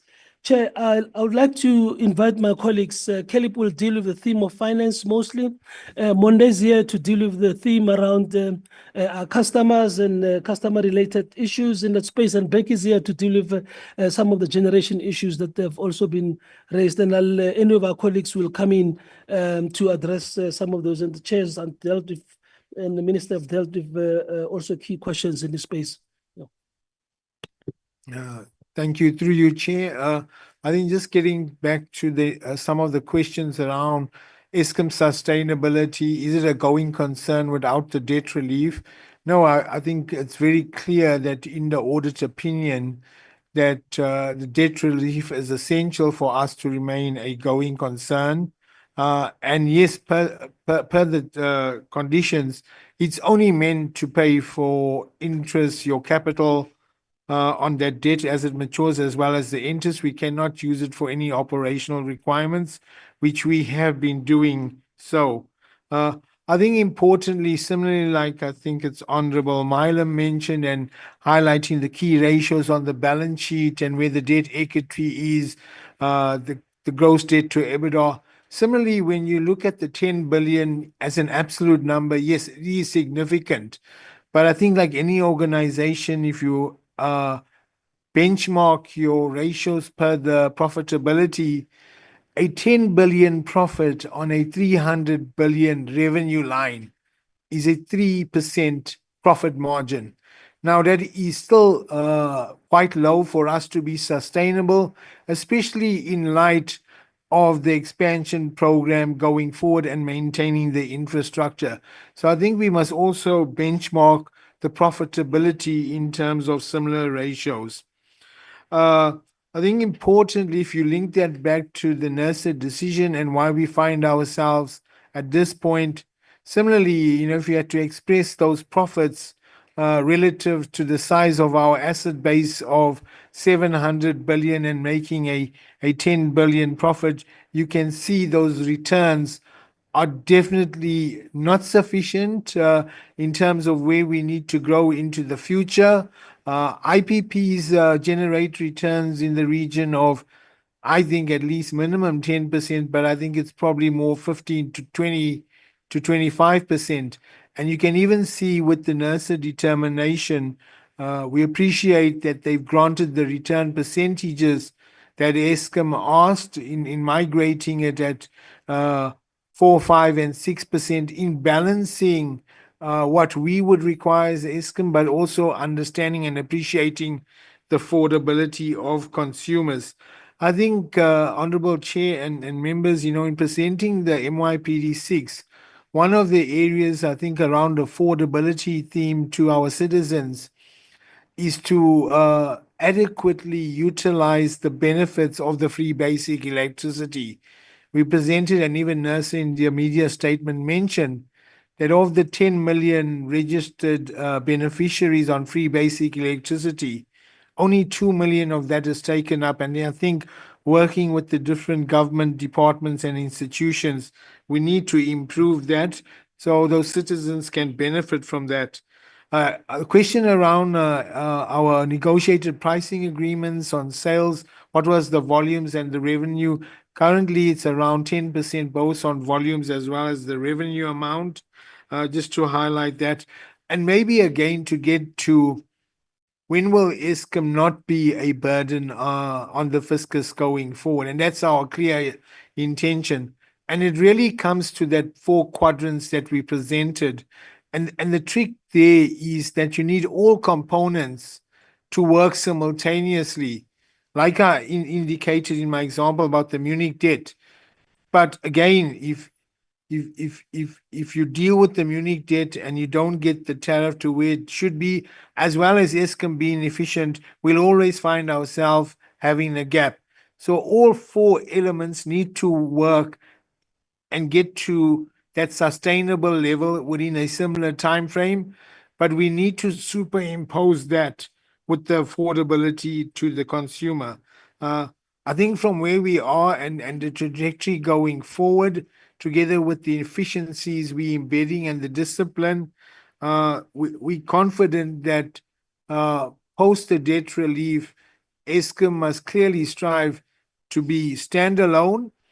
But more importantly, when we go back into the capital markets post the debt relief, we must look to do it on a basis where we're going to raise unguaranteed debt under exceptional circumstances with the support of National Treasury, especially around development finance institutions that may require guarantees. We want to limit that so we reduce the burden on the fiscus. That's from a finance feedback. Thanks.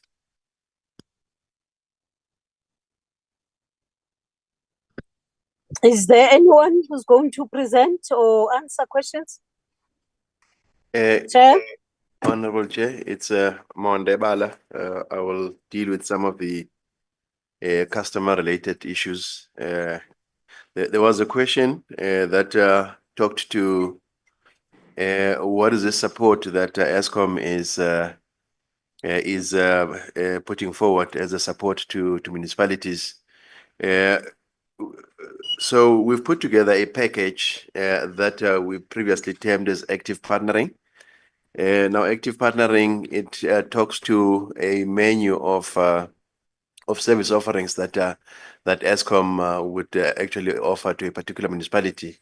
Now we do a dipstick analysis of each municipality, and then on a case-by-case basis, we have a bespoke sort of package for a particular municipality. So some of it will be technical. Some of it will be on the issue of revenue management, collections, billing systems. So it depends on what is currently in the municipality, what is working, what is not. Then we tailor make a solution for a particular municipality. So I just wanted to clarify the support that we provide to a municipality. Now, obviously, for us to get into a municipality, they also need to make sure that we look after the Eskom risk. So we get into an agreement called the distribution agency agreement with a particular municipality, wherein we agree on the terms of the support. But I think our key issue, as the minister had said, selfishly we try to first to secure the current account. That's why we're doing it. But in the medium to the long term, the aim is to make sure that the municipality is sustainable, so that they can continue then to be to stand on their own 2 feet and be able to service their current account. This we do by skills transfer, by making sure that the systems are working within the municipalities. The concept itself is still at an infancy stage. We are testing it. We've implemented it, I mean, at some of the municipalities, such as Maluti Apofong. We are at the same process with Mfuleni. Yes, for now, it has been the outcome of legal processes. But we are working on a package whereby now it will be by choice that the municipalities come on board. With regards to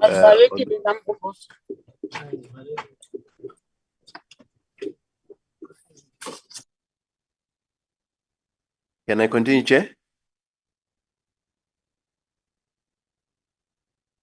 Okay, if I, yeah, just on the customer service side, I think what we've done, we've segmented all our customer categories. We have bespoke sort of service offerings for each. For key industrial customers, we measure what is called customer delight index, wherein we've got an independent party that measures how satisfied our customers are with our service. On our key industrial customers and our large customers, I think our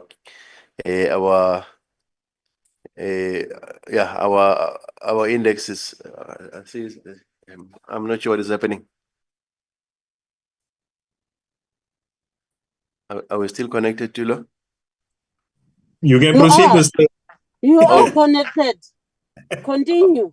Okay, thank you. From our side, it looked like something was happening. Yeah, so we do that. It is on our mass market, which is mainly residential, where there is still a bit of a struggle. But for those areas, then we have what is put together, something that we call community cooperatives, wherein we engage with the local authorities, the tribal authorities, the local councillors on local issues, and then again there we have bespoke solutions per area. So I think let me stop there on the customer service. Okay. On the NPA, there was a question that asked in terms of the negotiated pricing arrangement. What is the percentage vis-a-vis in terms of your total sales? So we're sitting at about 10%, both in volumes and in revenue. So 10% of that is related to mainly the entities that have been approved by the regulator on the negotiated pricing arrangements. So it's 10% both in volumes and also in revenue. Thank you.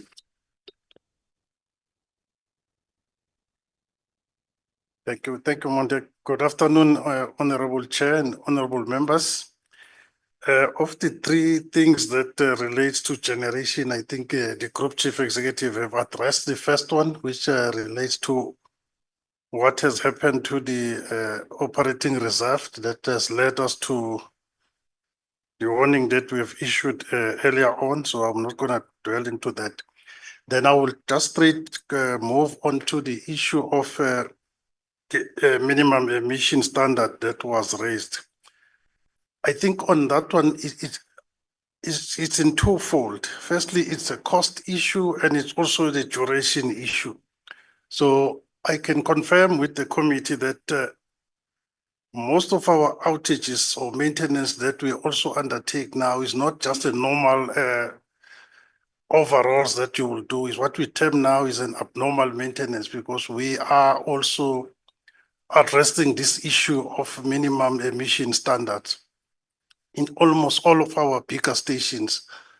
We're currently having almost all of them to the part of the key, which also increased the duration, is that we are implementing new plans like to deal with emissions, the stations like Letabos, Duva, Tutuga, and all of them. So that is issue. Then because we've got 6 units per site, then you need a bit of longer time. So we are addressing those based on all of what is approved as well. And then the second portion of it is the cost element as well, Chair. You recall some few years back, we did indicate that to meet with all the MES, we need over 300 billion as a company. So currently we are busy just to address the issue of Medupi in particular that was raised. We've got approval to deal with that in terms of this emission meeting of Medupi. That station on its own, the current numbers talk to about 40 billion. So those are the considerations that we are also taking. But wherever we've been given approvals, then it's a matter of time going to each unit, balancing the whole fleet based on also how the stations are performing. But we are addressing the emissions as what is being approved and what we have also communicated to the department. Then the lastly, Chair, was the issue of trips post outages. We are using the international standard in terms of how we measure our performance of our stations. So the trips, what we call it post outage USLF, we measure it for the first 60 days on the unit per unit as well. So then what happened that we find that we were busy with other projects and then something else tripped. The key example to make, if I may make the last one at Matsa Unit 6, a month after the major outage, we had a major steam failure that caused the unit to be down. So that also count as a post outage UCLF, but the failure on its own is not what was being worked on. So there are areas that we are dealing with on some of the auxiliaries based on the issues, but we are addressing all of those issues, Chair, based on to try and improve this post-outage trips as well. So the trends are going in the right direction, but we are still not where we wanted to be, Chair. Yeah. Thanks, GCE. I think those are the main issues that I needed. Good afternoon, members. One of the issues that we still need to address is the one that relates to our colleague Advocate Pillay.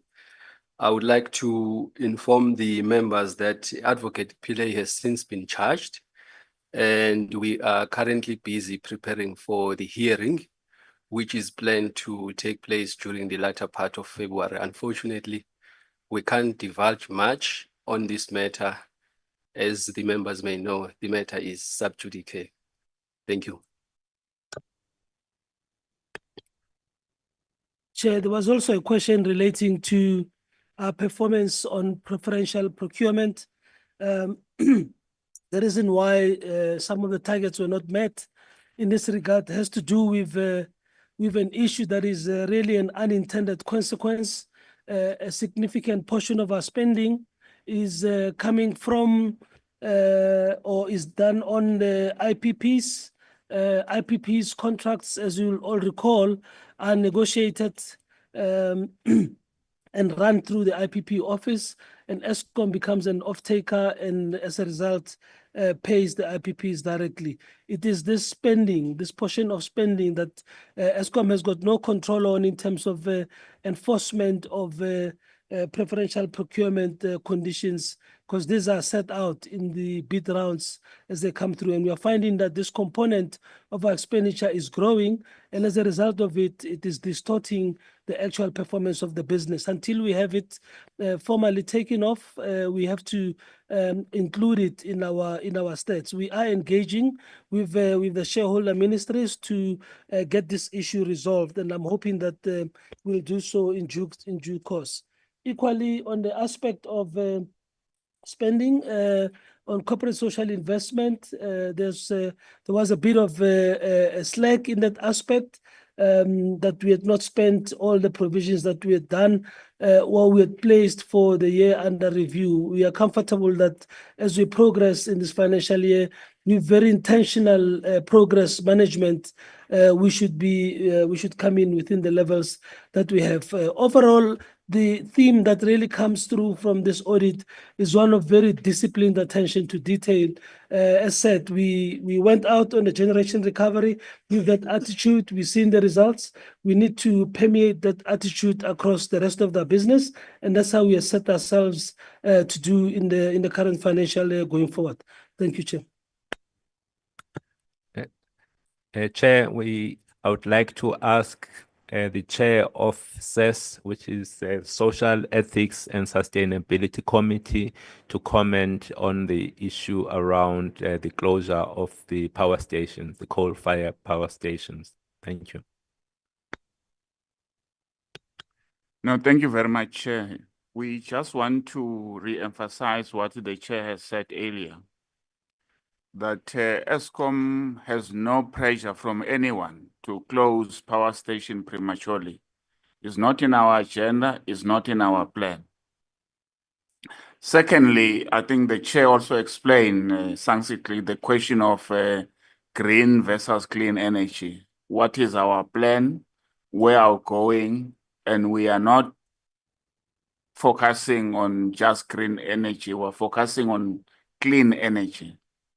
In that context, it will include renewables. Thirdly, we will appreciate that we have a common understanding that Eskom has no business in closing power stations.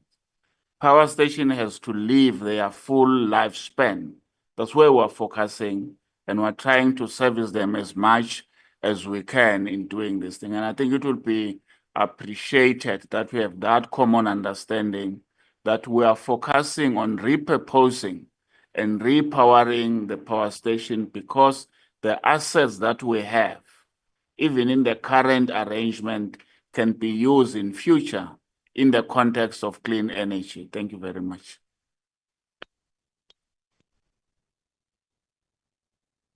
Chair, there's a question relating to the role of internal audit.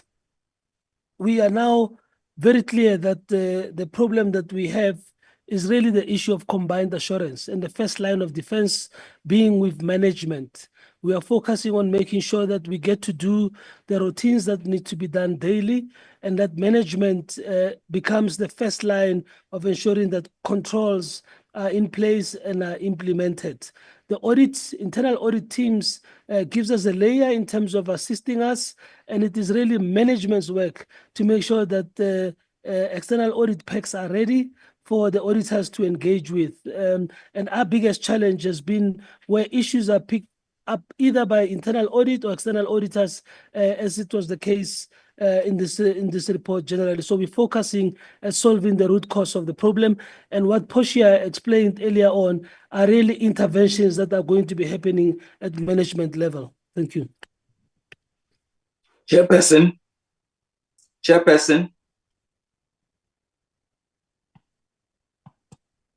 Hello, Honorable Mbata. Yeah, Chairperson, I had a question about going concern. My question was, Chairperson, it's not been answered. My question was, you take the money from the state financing of Eskom and pay the debt. What is it that you call yourself a going concern? Because you should be able to pay your own debts from the benefit of your profit and your dividends. That is my question, Chairperson. There is no one who's a business person who can declare anything when his own debts are paid by somebody else. It's criminal.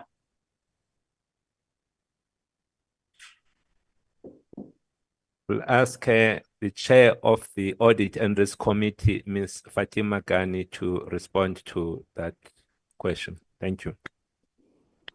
Can I be visible? Yeah. Thank you, Chair, through you. Before I want to answer the question on going concern, I want to go back to the question on the internal audit and the combined assurance model. We must be mindful that, when this board assumed its responsibility, assurance and forensics were in one function. And that was possibly a perfect storm because there are different disciplines altogether. So one of the oversight decisions, or we guided management into splitting that function so that internal audit is deliberate in terms of providing assurance to the external auditors, to the board. And so we're building on that layer.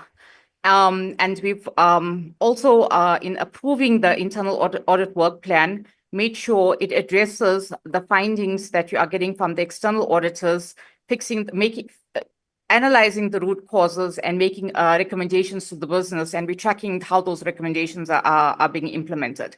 So there's a focus on that layer of the internal audit function, and you'll see it returning the returns on investment. These are new changes that have happened in the year under review that was just audited.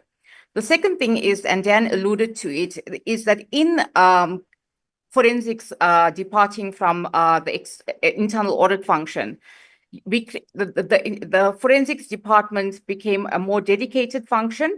it's not in Dan's exco structure, but there's a manager, a general manager that's hired in that role.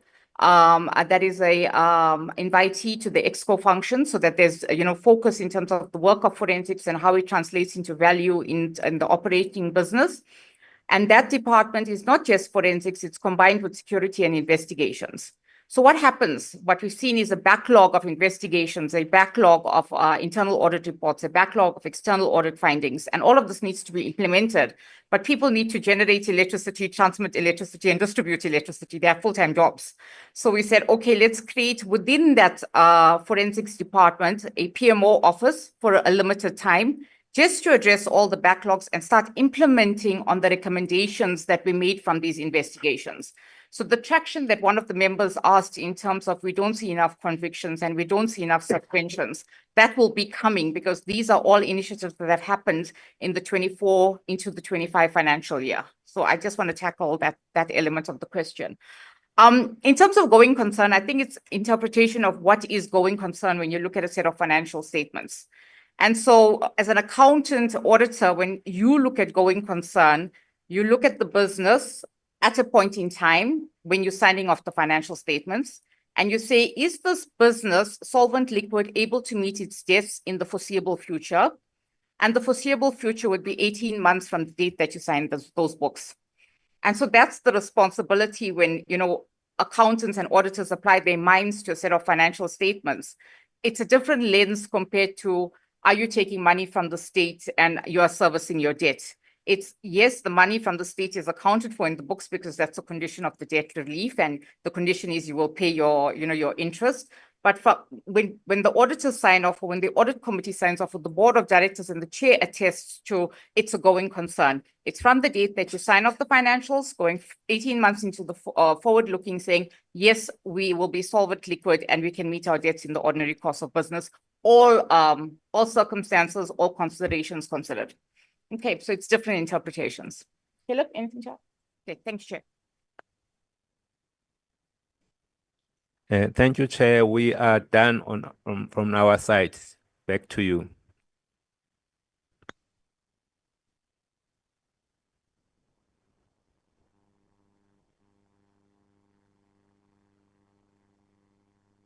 Chair, can I check something? If Eskom were not to receive these special assistance amounts from the state, how long will they live as Eskom?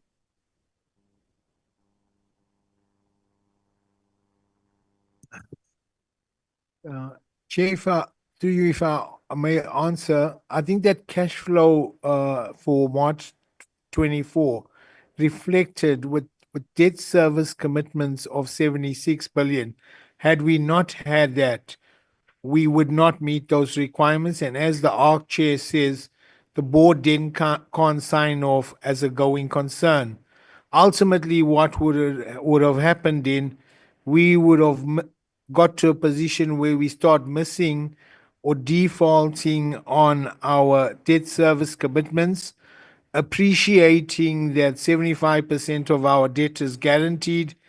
And when we get to that position, we would approach through the shareholder National Treasury to say, this is when this maturity is going to arise. We coming to you to basically step in and then trigger the guarantee. So effectively, National Treasury in their deliberations and discussions had to decide, do they want to deal with it under the guarantee trigger, or do you want to deal with it as the relief in terms of the debt relief? But more importantly, as part of the debt relief, National Treasury has said at the end of this window of this 250 billion, we don't want you to come back. And Eskom can only be in that position at the end of this window if we deal with the three other quadrants in the slide that I presented. And if we don't deal with that as Eskom and as a country, we will always be in a position where we can't then meet our debt service commitments.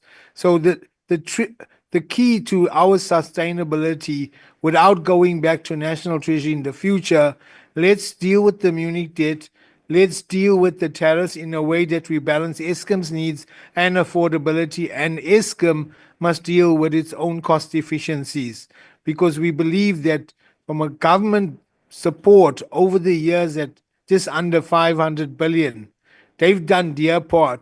But the key is, as I've indicated and the minister has highlighted, if we don't address the municipal debt that's we can't collect 3 billion a month, that's going to nullify the sport and we're going to be in trouble again. Thank you.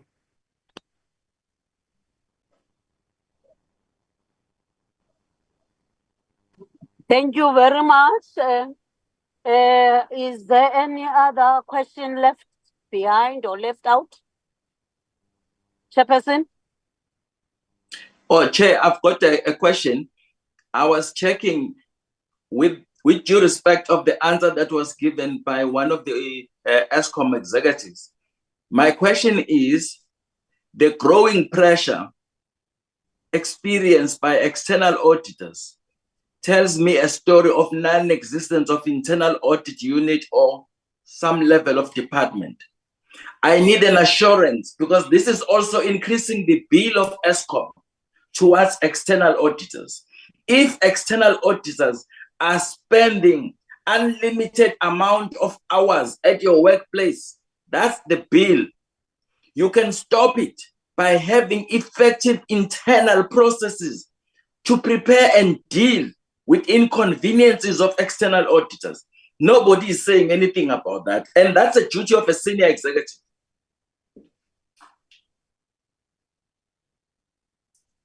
Thank you, Chair. I think I can build on what I previously responded, is that there is indeed an internal audit function, but the scope of works are very different.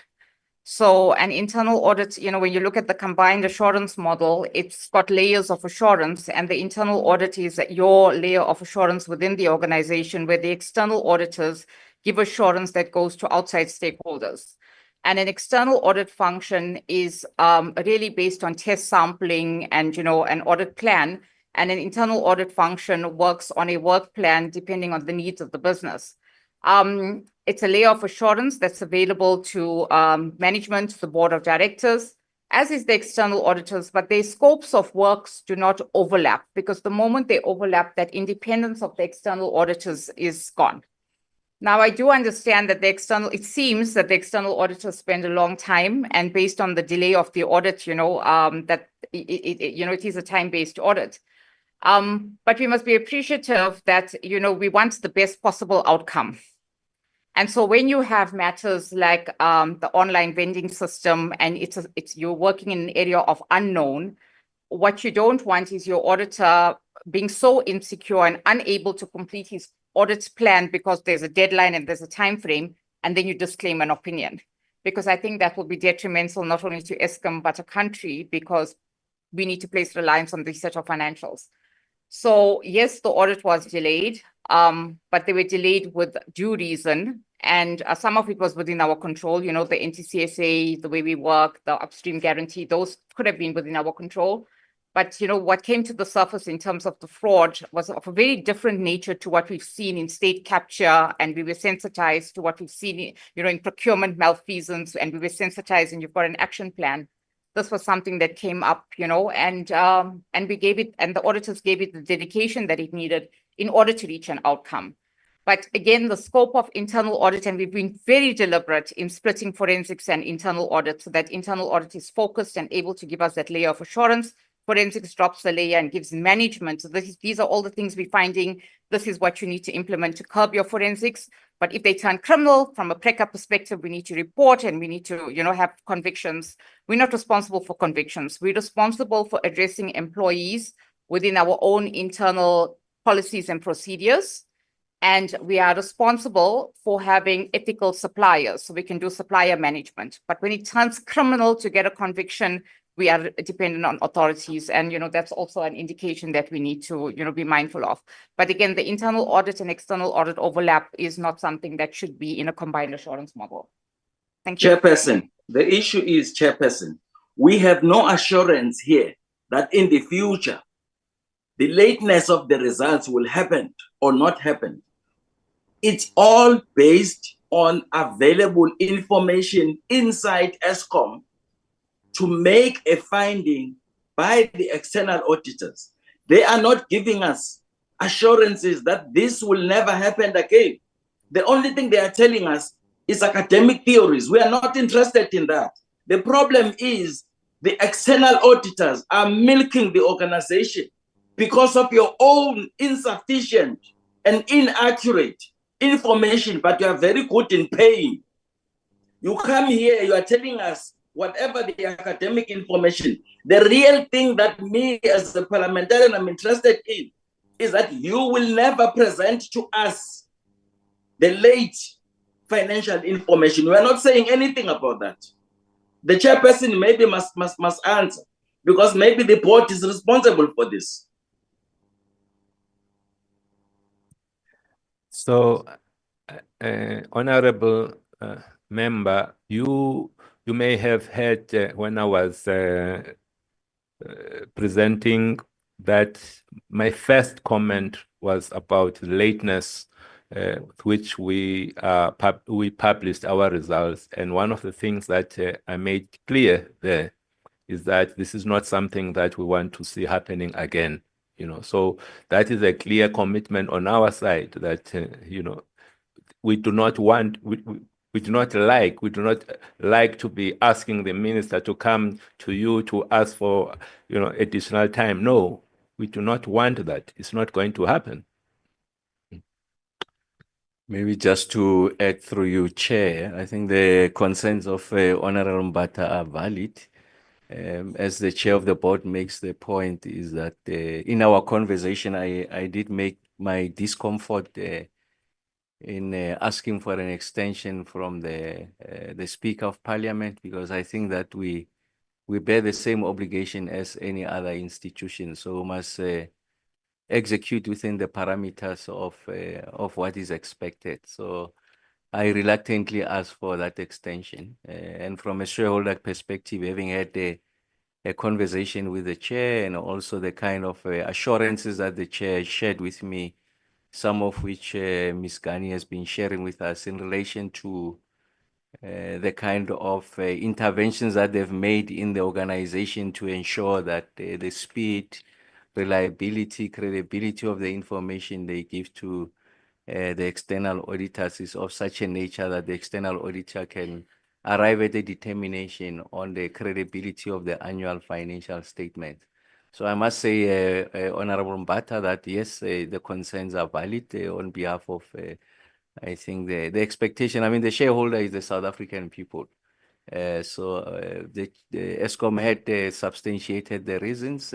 Whilst understood, we did make the point that it's unacceptable, but it's understood. So in the context of the realities of what was before us, I think it was important for that extension to be granted. And also, like I said, the comfort that the chair of the board has shared with me, the work that the board has been doing, I think for me, suggests that we are on the right path. Of course, I mean, the test is still coming, but I have full confidence on every turn when I've engaged with the chair, and of course, by extension, the board and also management through Mr. Marokane, when their commitments, I think they've met those commitments. I really have no reason why on this issue I have to doubt them. So I really trust the board, the bona fides, and you are right, Honorable Mbata, it's something that should concern us, but I'm confident that at least on the assurance I got from the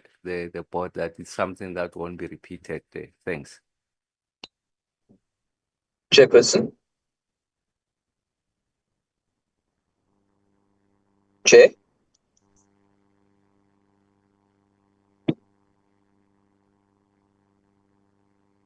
Chair, can I go ahead?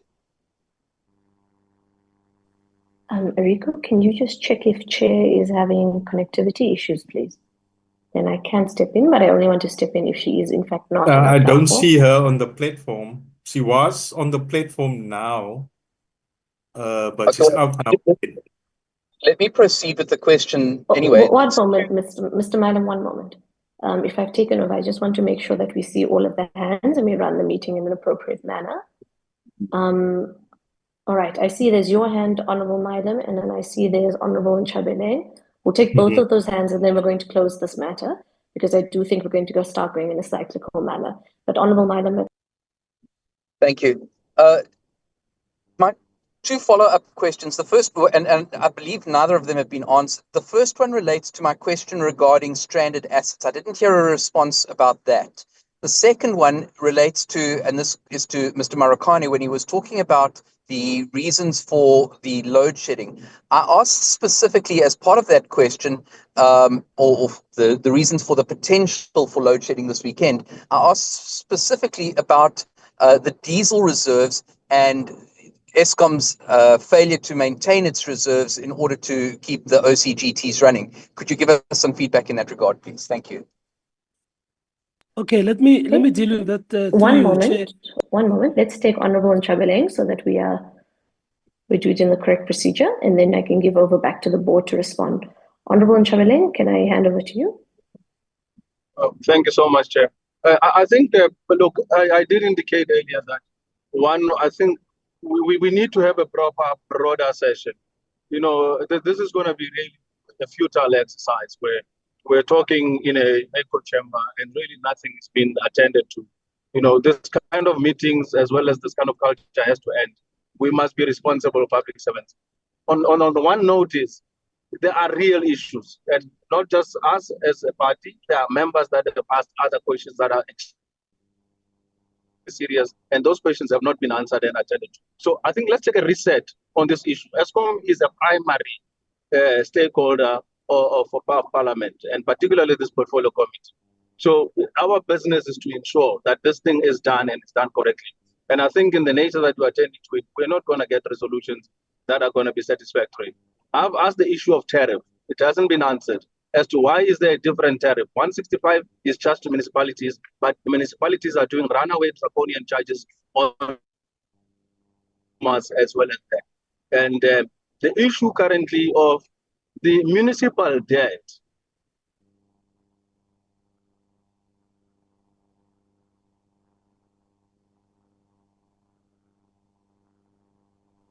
Members, I'm not sure if I'm the only one who's lost Honorable Nchabeleng, if other members also can't hear him. We can't hear him. I've also lost him. Okay, Honorable Nchabeleng, I don't know if you can hear us, but we have lost your audio. I just want to clarify if you're able to hear us. Otherwise, I'm going to have to move. So Eskom must come in. So let's be very clear on this Honorable thing so that Nchabeleng? we can proceed forward and be given the proper respect with this when we're asking questions. Okay, I think we got the gist of it, which is really around some of the unanswered questions, but also maybe to say that today before us, we only have the Eskom board. And I think some of the questions we've asked are also related to NERSA. But Honorable Nchabeleng, we've been struggling to hear you with the network. And also in the interest of time, I do want to hear back from the board, particularly from Eskom's side, so that members can be satisfied with some of those questions. But also keeping in mind that this is not the first or the last meeting with Eskom.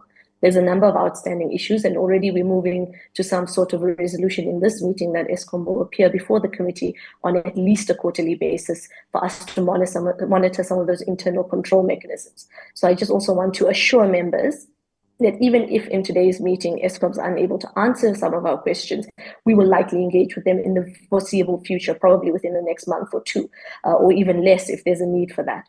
So let me hand over to you, Chair of the Board, and then Minister, if you can also help us close off on this particular point so that we can move forward. No, thank you very much, Chair. Maybe the question to Honorable Crown Prince Nchabeleng. I had made the point earlier on that there are matters of a policy nature. So a tariff is a function of electricity pricing policy that is not in the domain of Eskom. What municipalities charge, they make an application to the independent regulator in the form of NERSA, and they are obliged to also submit the cost of supply studies, and on the basis of that, NERSA makes a determination. So the point I made earlier on is that the overarching conversation on the policy questions will address through a IRP what is the mix of the energy sources as Mr. Nchalinchali makes the point. I think the board has had a consideration around what should constitute the mix. As the chair has been saying, that it's clean tech technologies, all of the above. So I think it's an optimal mix. So we need to be answering the question, what is in the best interest of the country and the sovereign, and accepting that Eskom is a dominant player, but not just the only player on the generation side. Of course, you know that the amendments to ERA has birthed a new dispensation, ushered a new dispensation. So I was saying, Honorable Crown Prince, you have a valid point. So I'm saying we'll have that engagement in the context of the totality of the policy questions in the electricity ecosystem, including but not limited to the issues of the generation mix and the issues you are asking on the tariff, because the tariff is a function of a policy statement. So we will occasion that conversation, of course, with the approval of the chair. But I think what you are sponsoring is something that is pertinent and requires our collective attention. So we'll come on a different occasion and ensure that the engagement are as extensive as possible. Thanks. Chair, on the issue of diesel reserves, I just wanted to paint the picture that the extent of reliance on picking plants this week after the multiple unit trips at both Matimba and Kendal was extraordinary. And for that reason, the rate of replenishing the diesel stocks became a limiting factor, because you'll recall at Ankerlech, we use trucking there as opposed to at Horikwa, where we have a diesel pipeline from the tank farm adjacent to the power plant. We know that also our picking plants that are operated by the IPPs themselves could not cope with the level of consumption that we're using this week. What we are doing and intending to use the weekend relief is to enable us to build this up to sufficient level of comfort, both the diesel levels and also the pumping of the water for the pump storage schemes. We are not short of money, and members are aware of that. So there's not been any sitting on diesel spending to contain costs. It's literally a matter that the delayed return of those units post the multiple unit trips has actually cost us to draw on our reserves for a longer period than anticipated. These are the kind of risks that we are managing in a system that is not necessarily interconnected with pipelines, but does have logistics implications of trucking that operates into here. We have spoken to our suppliers.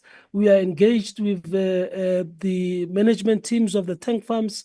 Everybody understands the urgency and the need to assist us, and they're coming to the party, and we're appreciative of that aspect.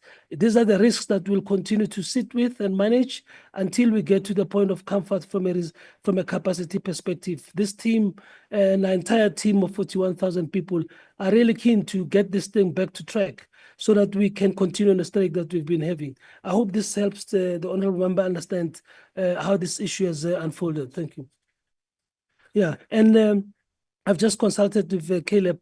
We'll extract the issue of the stranded assets, so we share this broadly with the member through written submission. That will do that. I think let's do that, Caleb. Thank you, Chair. Thank you very much, Chairperson, especially for that commitment. Minister, is there anything else from your side? No, just to thank members for the robust engagement. The point I made earlier on when we opened the conversation is that Eskom will continue to subject itself to public scrutiny, and this is one of the preeminent platforms to do that. And we really take the questions in that spirit, to the extent that some of the questions can be answered immediately, like the issues of the stranded asset. Will make it available to the committee in writing, so we'll not avoid any questions. And where there are difficulties in answering questions, we'll make that known and commit to coming back. I think that's the nature of the spirit there. But overall, thank you very much, Chair, for the opportunity, and to the members. Thanks. Thank you very much to the Minister and to the team. Let's start by appreciating the fact that there are questions that members have asked, that do most certainly require a response that we have some commitment from Eskom that they will be provided to us. So Chairperson and CEO, if that can please be submitted to Arico, the committee secretary, so that they can be circulated amongst all honorable members who I know are also deeply interested in ensuring that we hold Eskom accountable. I'm just checking if Chairperson is back on the line or if I should just continue. Yeah, I don't see You her. must just continue, ma'am. She's not on Okay. the home, yeah. Okay, that's fine. And with that said, Minister, I think there's general consensus amongst all of us that Eskom will appear at the very minimum on a quarterly basis before this portfolio committee.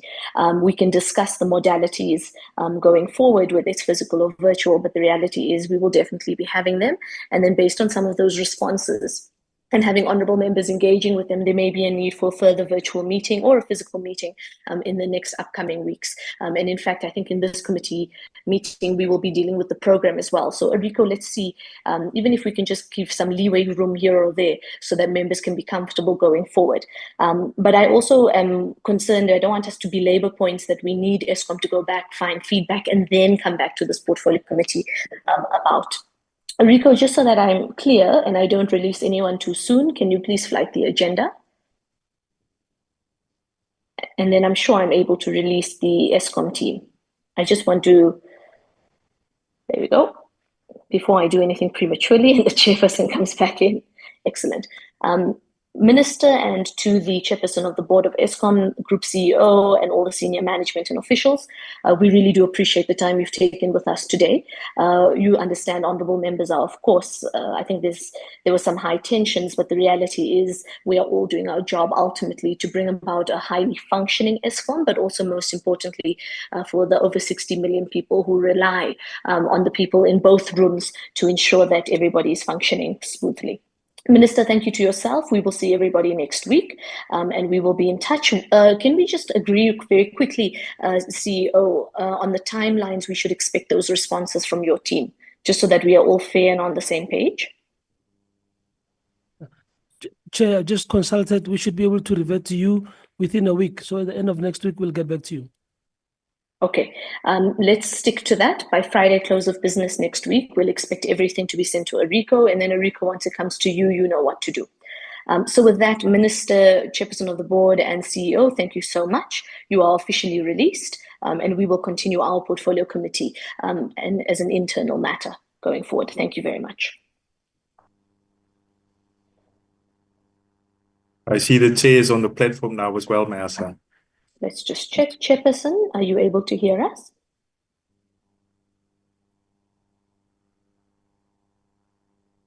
Chairperson Vanna, I'm not sure if your network is Yes, allowing. I am able to hear you, Honorable Fassi. Excellent. Thank you, Chairperson. We've just released Eskom, and we've just agreed that they will appear at the very least on a quarterly basis. But I can speak to you offline about all the specifics that we've agreed on that we will need to follow up with. And they will provide whatever questions were outstanding. They will provide written written answers rather, by close of business next week, Friday. So now I'm going to hand back to you so we can deal with the term program. Thank you. Okay, thank you very much, Honorable Fasia. Secretary, can you lead us with that program? Otherwise, I was just kicked out of the network, but I'm back now. Over to you, Secretary. Thank you. Thank you, Chair. So we've had our meetings on the 29th and today, respectively. The State of the Nation is on the 6th of February. The debate on the State of the Nation is 11 to 12 February. A reply by the President on the SONA is on 13 February. So our next committee meeting is on Wednesday, the 19th, Chair, where we have a briefing by the DMRE on the impact of the SONA on the activities of the Department of Electricity and Energy and its respective entities. Also, a briefing by the DMRE on the legislative program and possible timeframes with regard to tabling to Parliament.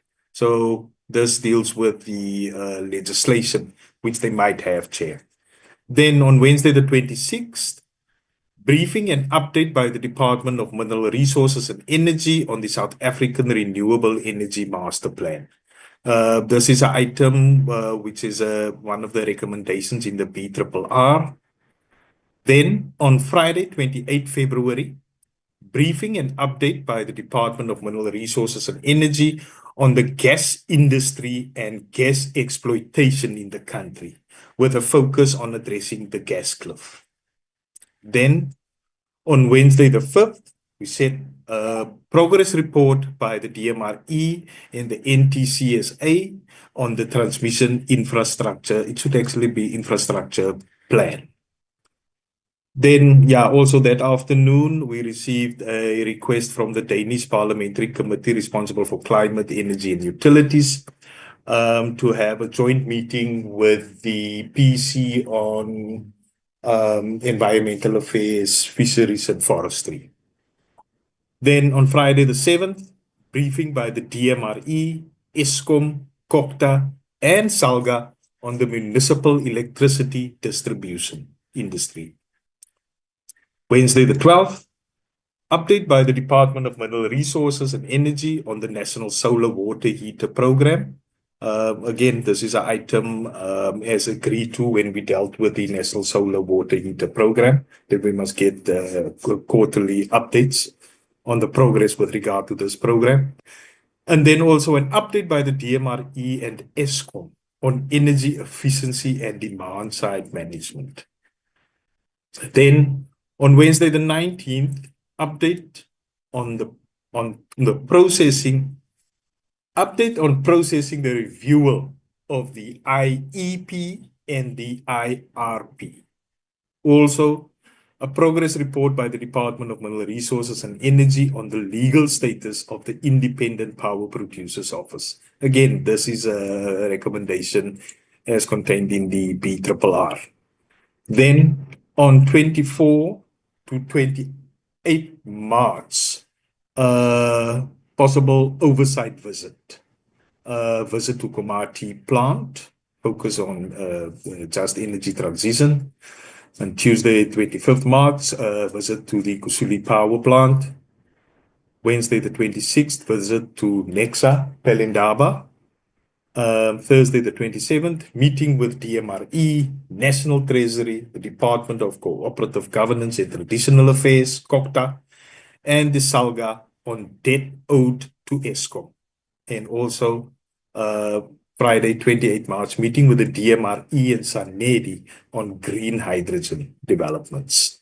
So this is the program in a nutshell, man. That's it, Chair.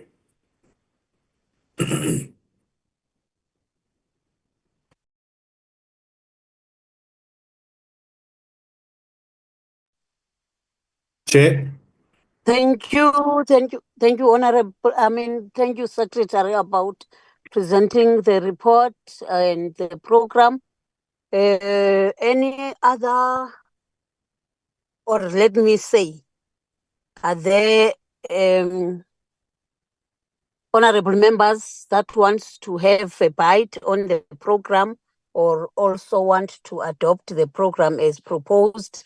But I always request you, honorable members, to be flexible in terms of these are the plans and the programs that we think we will follow.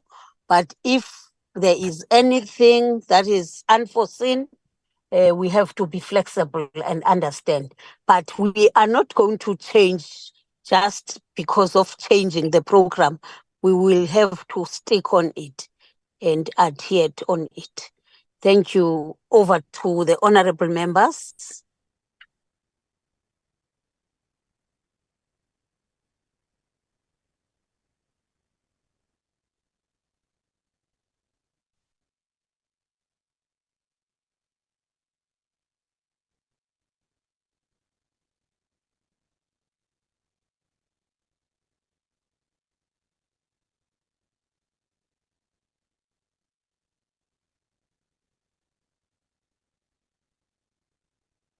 Mr. Nkosi's hand is raised, Chair.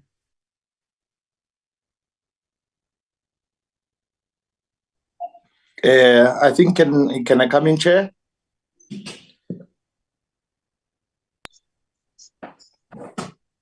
Chair. No, I think I'll continue, Secretary. No, I'm just raising to move with proposal of adopting the program as it is, Chairperson.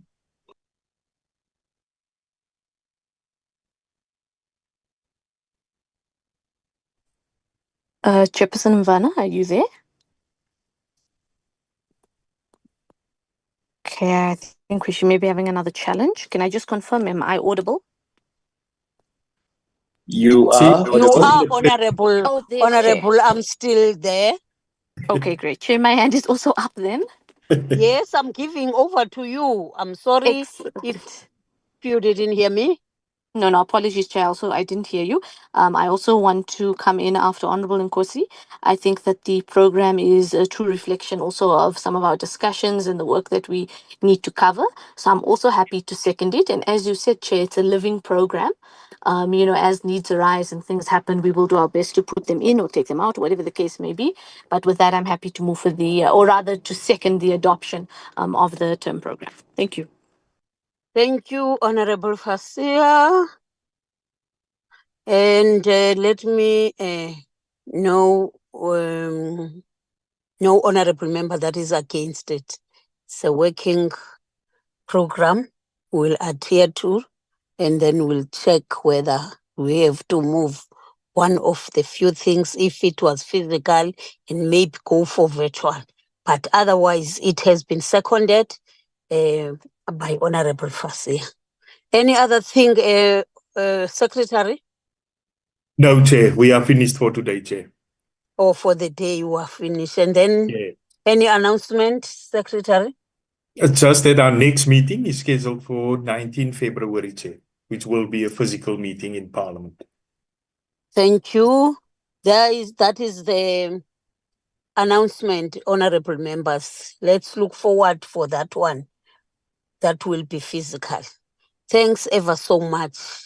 If there is anything, thanks for those that stand on my behalf whilst I had some sort of a kicked out by the network, which I'm not sure what is happening because I'm in a place where there is a lot of access to the network, but these things just happen. Thank you very much, Honorable Ngosi and Honorable Fasia.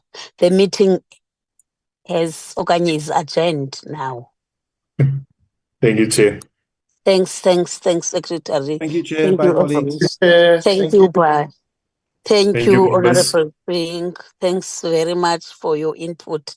What I like, you were very vigilant on this presentation for now. Let's be like that always. Thank you. Bye.